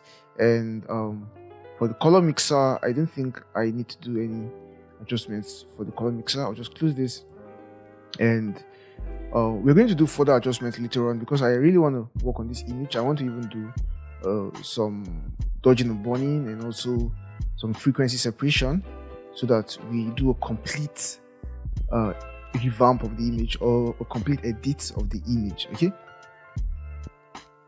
now for my shadows, I want to just give my shadows bits of color here. Now if I hold down Alt or Option on my Mac, I'm going to see that I'm going to see that now the rate of change of these colors is now slower as compared to when I have no Alt held. Okay, so if you just hold down Alt, you're going to see that we don't go too far. Okay, so that's one little trick you should take note of. So I think I like this look. I like how the blues come into the highlights like this. Okay, perfect. So I like this. And for the highlights, coming to the shadows like this. Sorry, not the highlights. For the highlights, I think I'll just leave the highlights the way they are. And for the blending, I'll just leave it 50% and balance. Maybe let's see. We can see what we get on the extremes. Okay. So let's just make our balance say -6. Okay, so I'm trying to achieve a kind of cool vibe here. Okay, so with the blues on the beds or on the shadows and so on and so forth, I'm just trying to achieve that kind of cool vibe. Yeah, that's the name. So basically, I think for color grading, we are done with color grading. For optics, let's see, maybe we should add a bit of distortion like this. Okay, and then later on we'll just crop everything out. Perfect. So let me just adjust this a bit. I don't want it to be too much. Basically, I think I'm done here. So let's just collapse all of these and let's just toggle off to see what we had before and what we have now. So this is before and this is after. And instead of doing that, let me just bring up my my second view here. Now you see this is before and this is after, and with this we've really made incredibly improvements on our color. Okay, perfect. Now the next place I'll go to is my crop. Now I just want to crop my image a bit. So I am holding down Alt or Option on the Mac, and I'm doing this cropping freely. Okay, and good. I want it just like this. And I also want to use the straighten tool to straighten my shoulders like this. So let's just do this.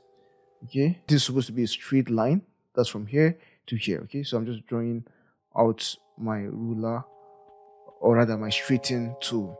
So draw and release. Now we've seen that our image is now a bit straightened. I'll just rotate it back a bit. Perfect. A bit. Perfect. Now this is perfect. And I'll just do my cropping, and crop it to this side a bit. And yeah, so I'm okay with my crop.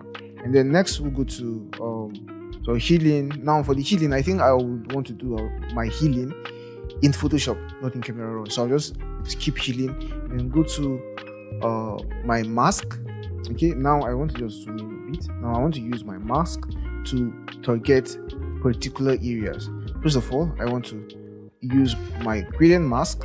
Okay, so click on gradient, and now I can create my gradient like this.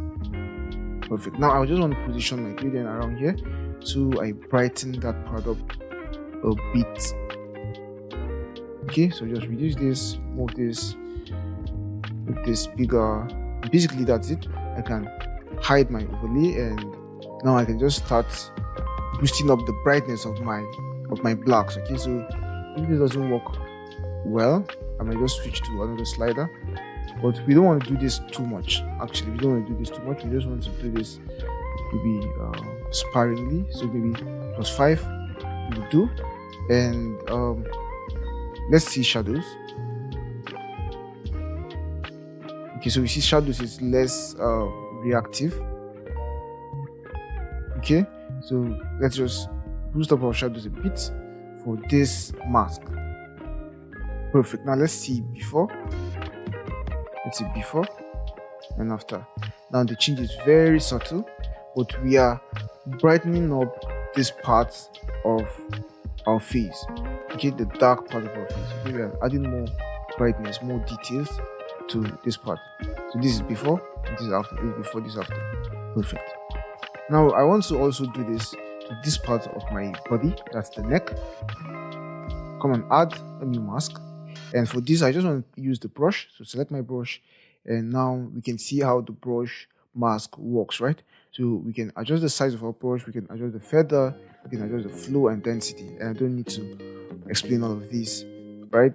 Now I can just paint on the area, just like this. Perfect. Now I can hide my overlay and start to adjust my maybe my shadows. Okay, so I can just boost up the brightness of my shadows so you can see the change we're having. We're adding more details to. Okay, we can just select back our zoom tool. Now we're adding more details or more brightness to this part. So before, this is before. Okay, this is before, and this is after. Okay, this is before, this is after. Perfect. So these are subtle changes, but they really mean a lot in making our image pop. Perfect. Now let's compare this with what we had before. So let's go back here and let's compare this with what we had before. This is what we had before. This is what we have now. Now this is way better. Okay, little adjustments, but they mean a lot. We've gained some details around the beards. We've added some more details here. We've gained a lot of details and a lot of sharpness on parts of our image. So we can just come here, click here, and open as object. So open as object. Perfect. Now I'm just going to quickly do little adjustments to my blemishes. So I just want to target my blemishes quickly. So I can just make this a new layer, and I will just rasterize this layer. And now I don't want to go through the stress of having to create new layer and doing everything on a new layer. So I'll just do this on this particular layer. So we have this as our backup, and I'm just going to go to my healing tools and maybe select the remove tool and just start to paint around my blemishes. So I just want to remove this guy here. Perfect. Remove this blemish here. Perfect. And we can see that the face doesn't have so much blemishes, so we have less work to do. So move here. Now this doesn't look too good. I'll just undo. And you know what? Let's leave this particular one. It looks like like a birthmark, so I'll just leave it. And basically, I think we are done here with our blemishes. Now the next thing I'll do is duplicate this layer, Ctrl J, and we're going to do our dodging and burning. I'll Ctrl J once more, just hide this guy once more, and then we're going to do our dodging and burning. Now select the layer below, hide this layer, and sorry, not dodging and burning, we're going to do frequency separation. Okay, not dodging and burning. I keep mistaking some of these terms. So what we are going to do right now is frequency separation, and of course you know how it goes. Go to your filter, go and add a Gaussian blur, zoom in to your face, and let's just add the blur at the point where we start to lose the facial details. Okay, so I think 7.0, I think 7.0 will do, or let's say 7.2, and then hit OK. Select the next image here, and then open it, or unhide it rather. Now go to your image and then apply image.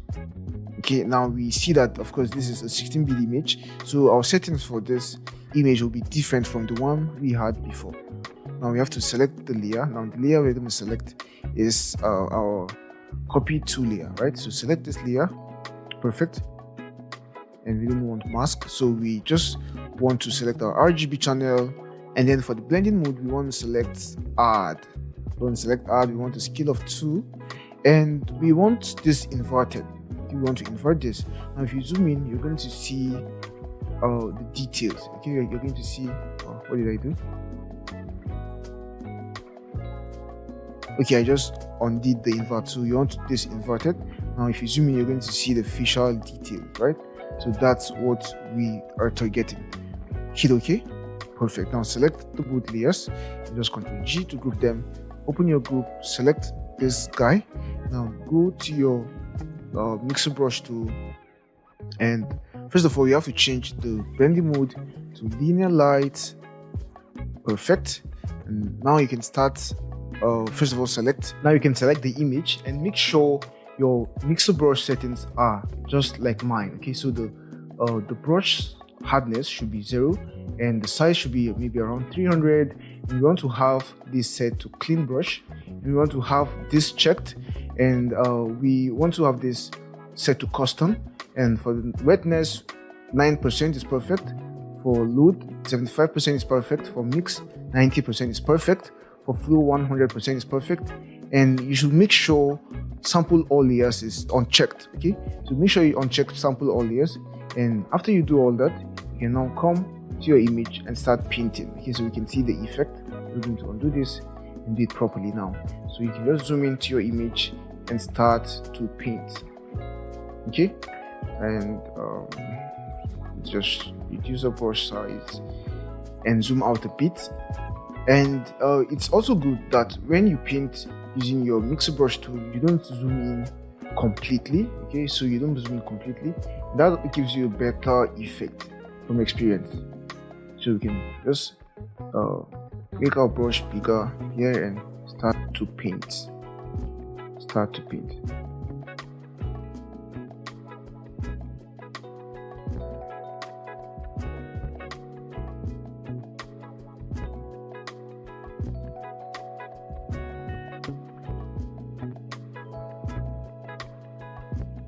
Just doing this in the direction of the contours of the face and also the textures of the skin.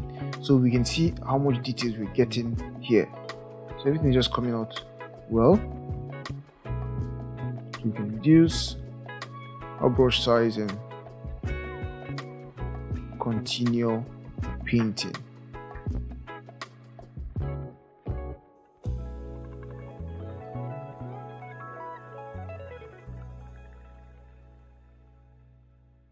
I just want to work on the eye bags.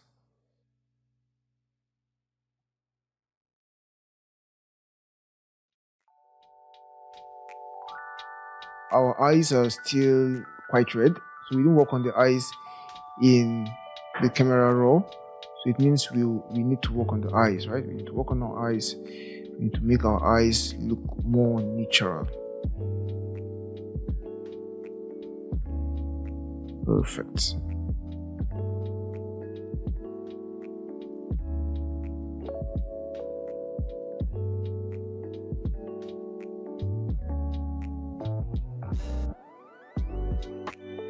So zoom out a bit and basically see what you have achieved.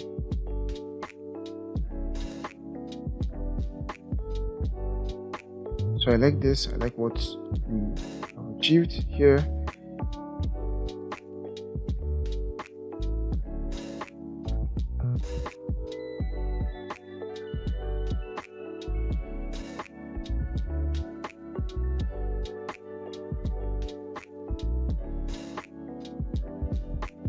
So I'll just do more here, okay, just to fix the contours of my face.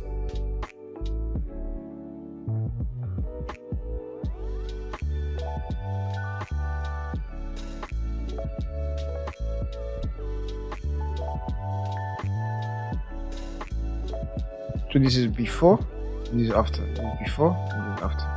Before and after.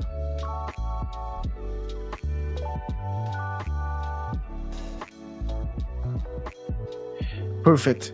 Now I just want to select these layers, or just Control Shift Alt E to create a copy of the merged layers on top. So we have this layer as the copy of all our layers merged together.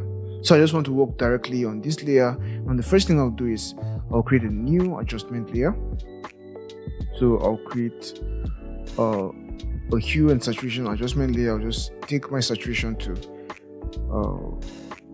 minus 88, and now select my mask and hit I, and then come and get my brush and just select the hard brush, okay, and reduce my hardness to 0, and just come in here and start to paint in my eyes. Okay, so I just remove that redness, a bit of that redness.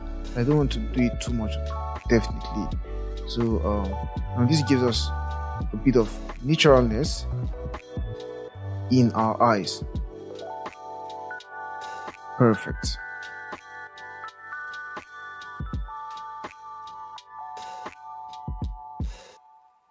So basically we've been able to fix our eyes. Now our eyes look better. Now we can go ahead and select our layer and then start doing some dodging and burn. Now select our dodge and burn tool. Let's start with the burn tool. Now all these settings are just perfect. We want to target the shadows, exposure 26%. We want protect tones on. Now we want to first of all duplicate our layer. So Ctrl J. So as to have a copy of this particular layer which we've merged, okay, and now we want to work on this layer. So just come and start doing some burning. Just add some darkness here so as to get more contours on our face. So I'm just going to do this sparingly. So I just brushed once, just undid one of those, and add some burning here. So most of the time just one stroke or one dab of the brush will do.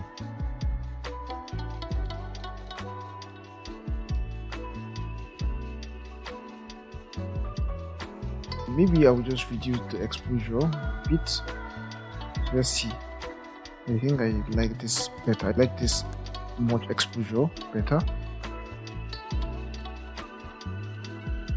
Perfect. So you can see how we are reshaping the contours of our face.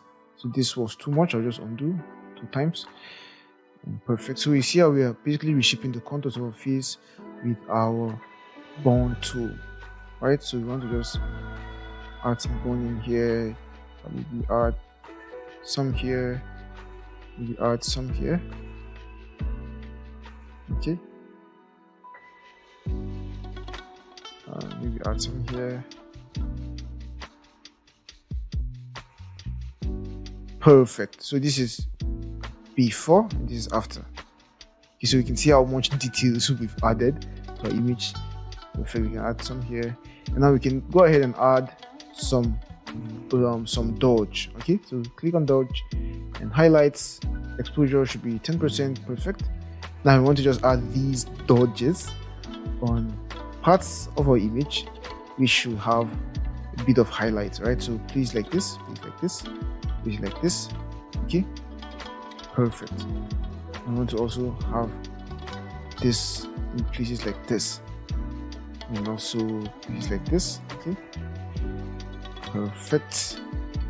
And we are basically achieving a better face. And maybe I want to just add it here also, and here also. So just zoom out, and yeah, I like what we have so far. And this is before and this is after. Before and after.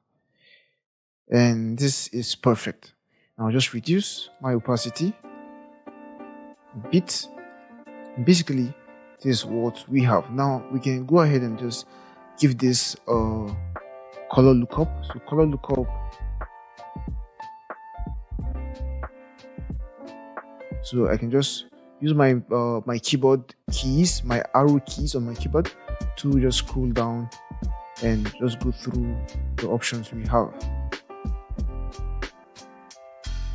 So we have lots and lots of lookup options, really cool looks. Okay.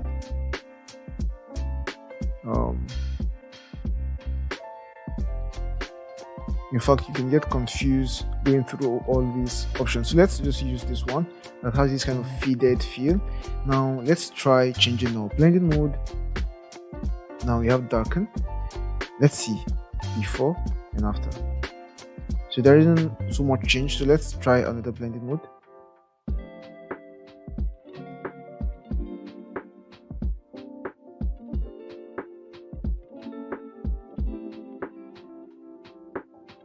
So we have this other blending mode, we have the color blending mode, we have the luminosity blending mode.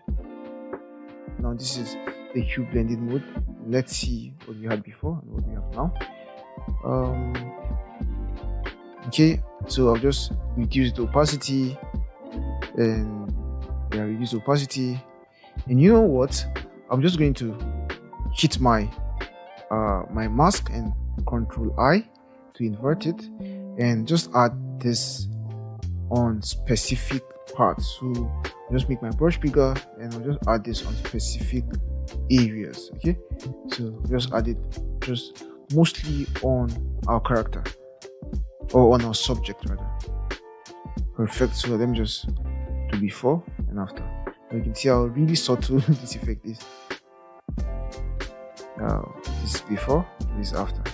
Let's boost it up a bit.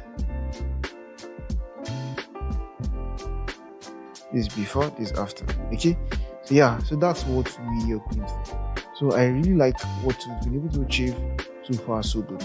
Now just save, Control S, and let's see, this is the right folder, and this is the right folder.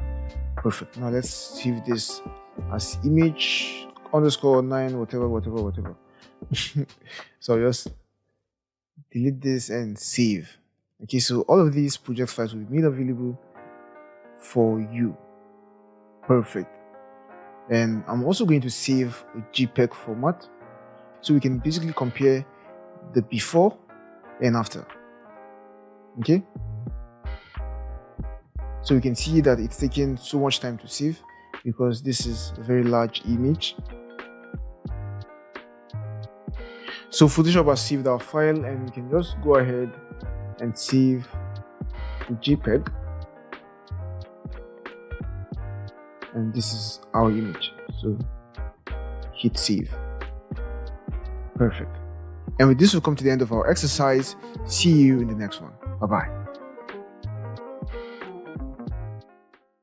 Hey there, so in the last exercise, we worked on this image, right? We worked on this image, we got our camera raw image, and we made some incredible adjustments to our image, okay? So starting from the camera raw plugin, we went from there on to bring in our image into Photoshop, making incredible adjustments, doing frequency separation, dodging and burning, and so many things, okay, that made our image stand out. And we even have the before and after. So let me just go to the folder, and now let's look at the before and after. Now this is what we achieved, and this is what we had before. So you can see the incredible difference, right? This is what we had before, and this is what we achieved. Perfect. Before, after, before, after. That's the incredible power of Photoshop. Now in this homework, I want you to do very similar to what I have done. Okay, so just go ahead and open your folder, and in your folder you're going to see the second image. Now this is the image 9072. So select the image and bring it into Photoshop. It's also a camera raw image. Now you are going to make adjustments to this image just like we did in the previous video. Okay, so basically that's it for the homework, and I would love to see what you come up with. Kindly share your results with me. I'll be excited to see what you achieve. Okay, so that's it for this one, guys. See you in the next one. Bye-bye. Hey, hello everyone, and welcome back. In this very quick exercise, we're going to learn how to steal color grading looks from one image into another image here in Photoshop. Okay, so just go ahead and open your folder. Okay, sorry, open your folder instead. So open your folder and bring in the image we worked on the last time. So that's this particular one, and there is something I just want to do on our image.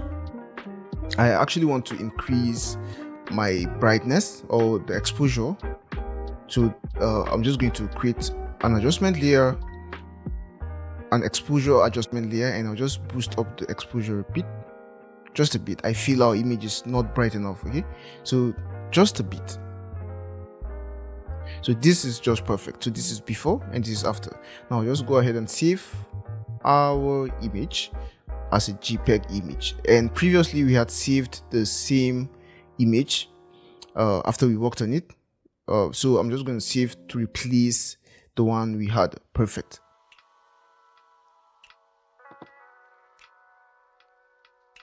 Now I'll just close this, hit yes to save, and I'll just go ahead and bring in our image, our new image. That's the image we're going to use to steal the color grading.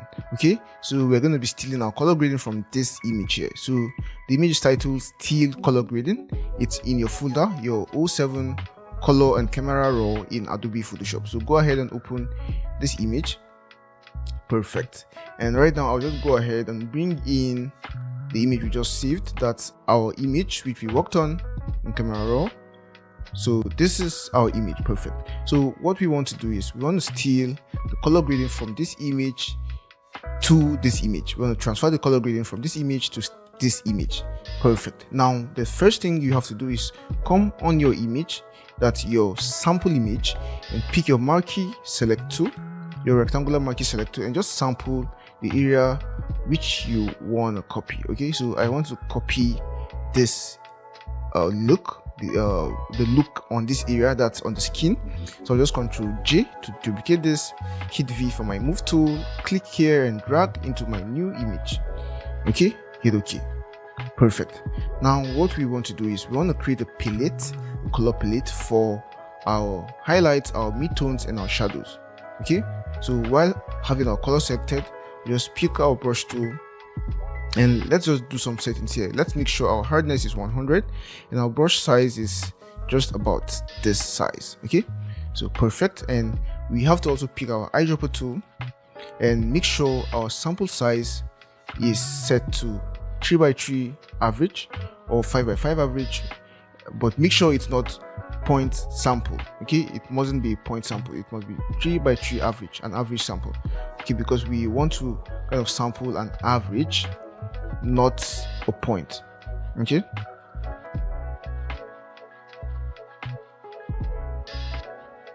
now from our image we can tell that this area is part of our highlights. Okay, so it means we want to sample the color on this area for our highlights.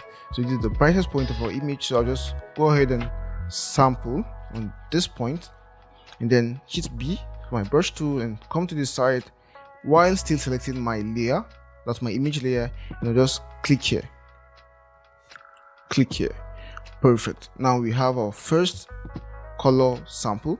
The next color sample will be hit I for my eyedropper tool and would be the mid-tones, right? So we want to use a place like this for our mid-tones, so click here, zoom out, hit B and create a dab here. The next one will be for the shadows, so hit I for your eyedropper tool and just go ahead and look for the shadow area. Okay, so there are lots of shadow areas, but we want to make use of this area.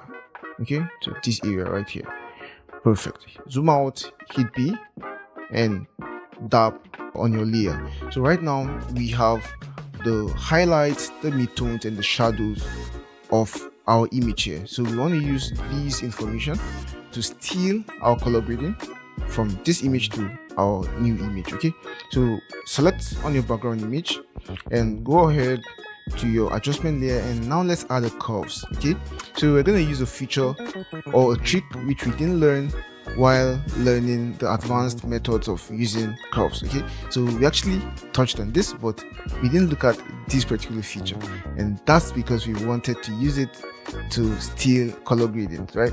So we looked at the white color balance, the gray color balance and the black color balance. Okay, and these tools are of course used to sample white areas, gray areas and black areas, of course, you know, but we didn't teach that we can actually set a white color or a black color or a gray color to whatever color we want. Okay, so while selecting my move tool, go ahead and select this icon for our curves. Make sure it's not on the layer mask, it should be on our curves icon. So now I'm going to double click on my white balance tool, to double click on it and go ahead and sample this color. So click on this color and hit OK. You see that it has sampled this color as our white. So hit OK and save new target color as default. No. I'm going to now go ahead and look for my highlights, okay, on my image. So on this image now, I'm going to go ahead and look for my highlights. So this should be seen as a highlight. Okay, so here or here, just about here. So just click and you can see that right away we have changed the look of our image. It means our highlights are now using this as their values. Perfect. So go ahead and select your move tool and then double click on the gray balance. Just come and sample this guy here, sample him, hit OK. Now zoom in to where you would see as a mid-tone, right? So maybe a place like this, you click on here. Perfect. So we have done the mid-tone adjustment, this before, this after.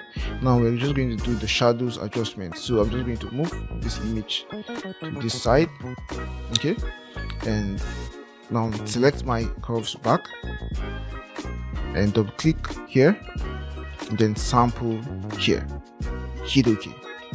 No, now zoom in and I just want to sample this area. Okay, I think I made a mistake. So I have my mask selected instead. So just go back to my curves, double click, sample, hit OK, no, and zoom in and just have my shadow area selected. Perfect. Now we see what we now have. We've basically been able to copy our color look for our skin. So we can go ahead and make a few more adjustments. So I'm just going to hide this guy here. You can go ahead and select our curves and maybe start to move these a bit to increase the contrast. Okay, to move this a bit and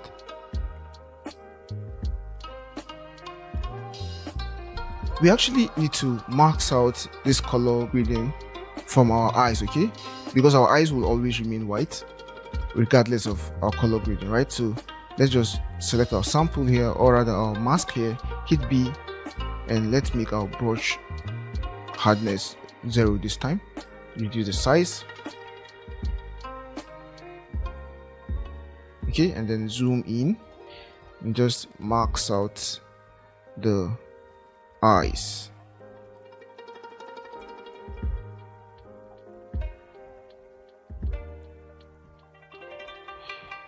Perfect. Now this is what we now have. I'm just going to go ahead and add another curves, maybe just make some final adjustments, maybe bring this up a bit, bring this down a bit.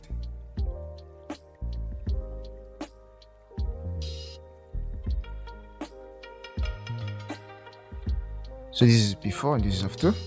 Perfect. This is incredible. Now this is what we had before, and we've done quite a good job in copying our color grading. Okay, so this is before and this is after. Sorry, and this is before and this is after. Okay, what am I doing? Let me just enable all our layers minus this layer. Perfect. So this is before and this is after, before and after. And guys, that's how we copy color grading from one image to the other. Okay, so that's it for this video, and see you in the next one. Bye bye.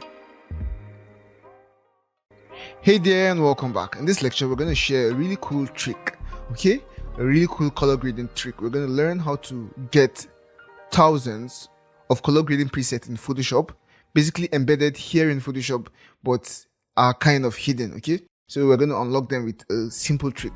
So go ahead and open your folder, and I want to bring in my image. Okay, that's the image we've been working on.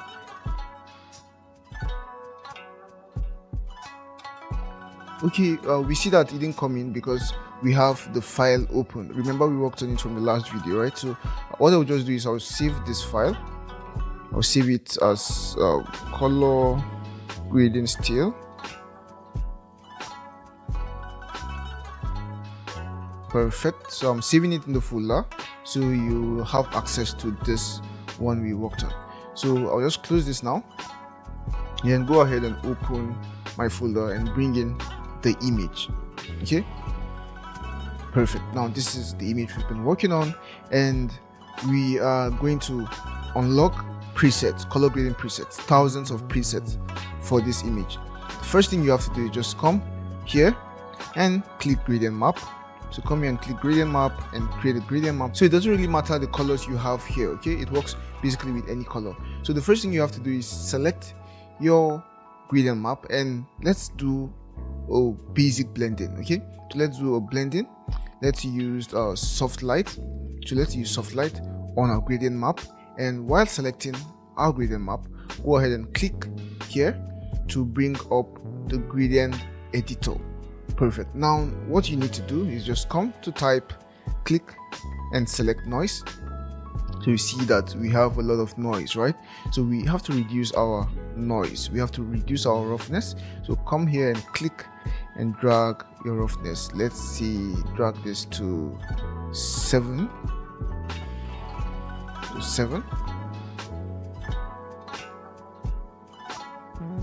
Now the next thing you do is just come here and click on restrict colors to remove the restriction on colors, and now just start to click randomize.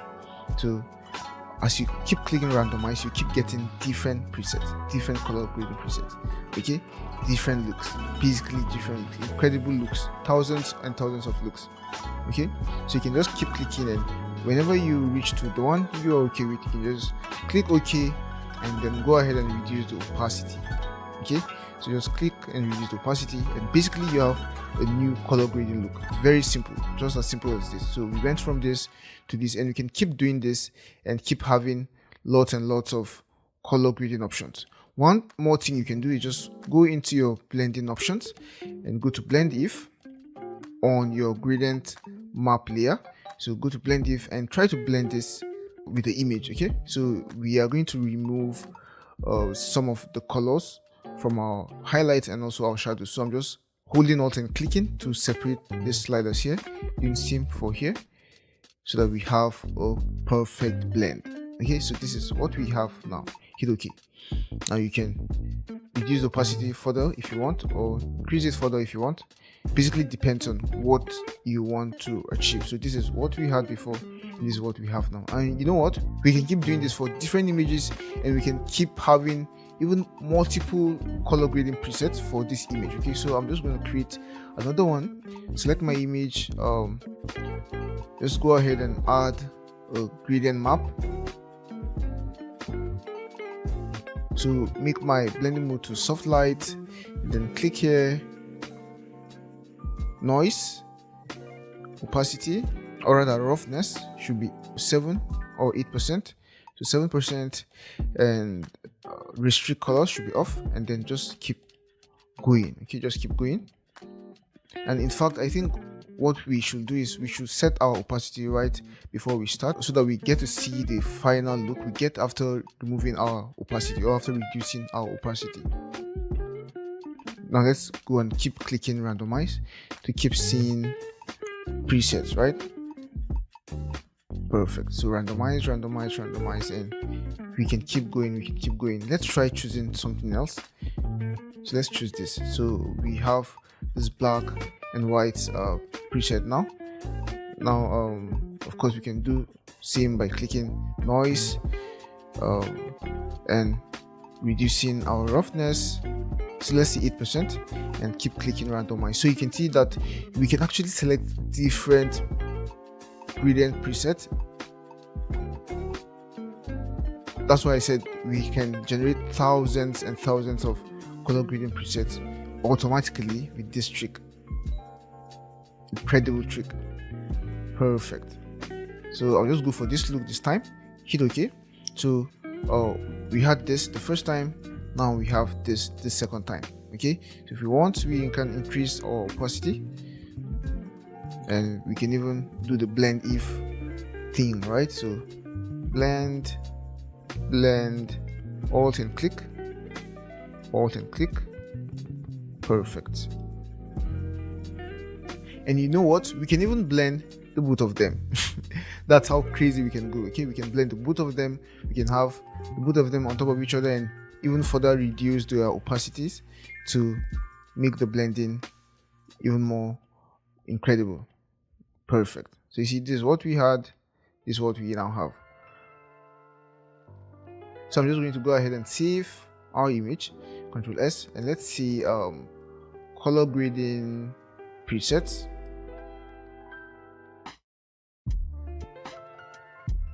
Let's just add auto to the name, automatic color grading preset. So auto color grading presets, hit save. Perfect. So this is what we had once again, and this is what we now have. Perfect. So that's it for this little trick, and see you in the next one. Bye bye.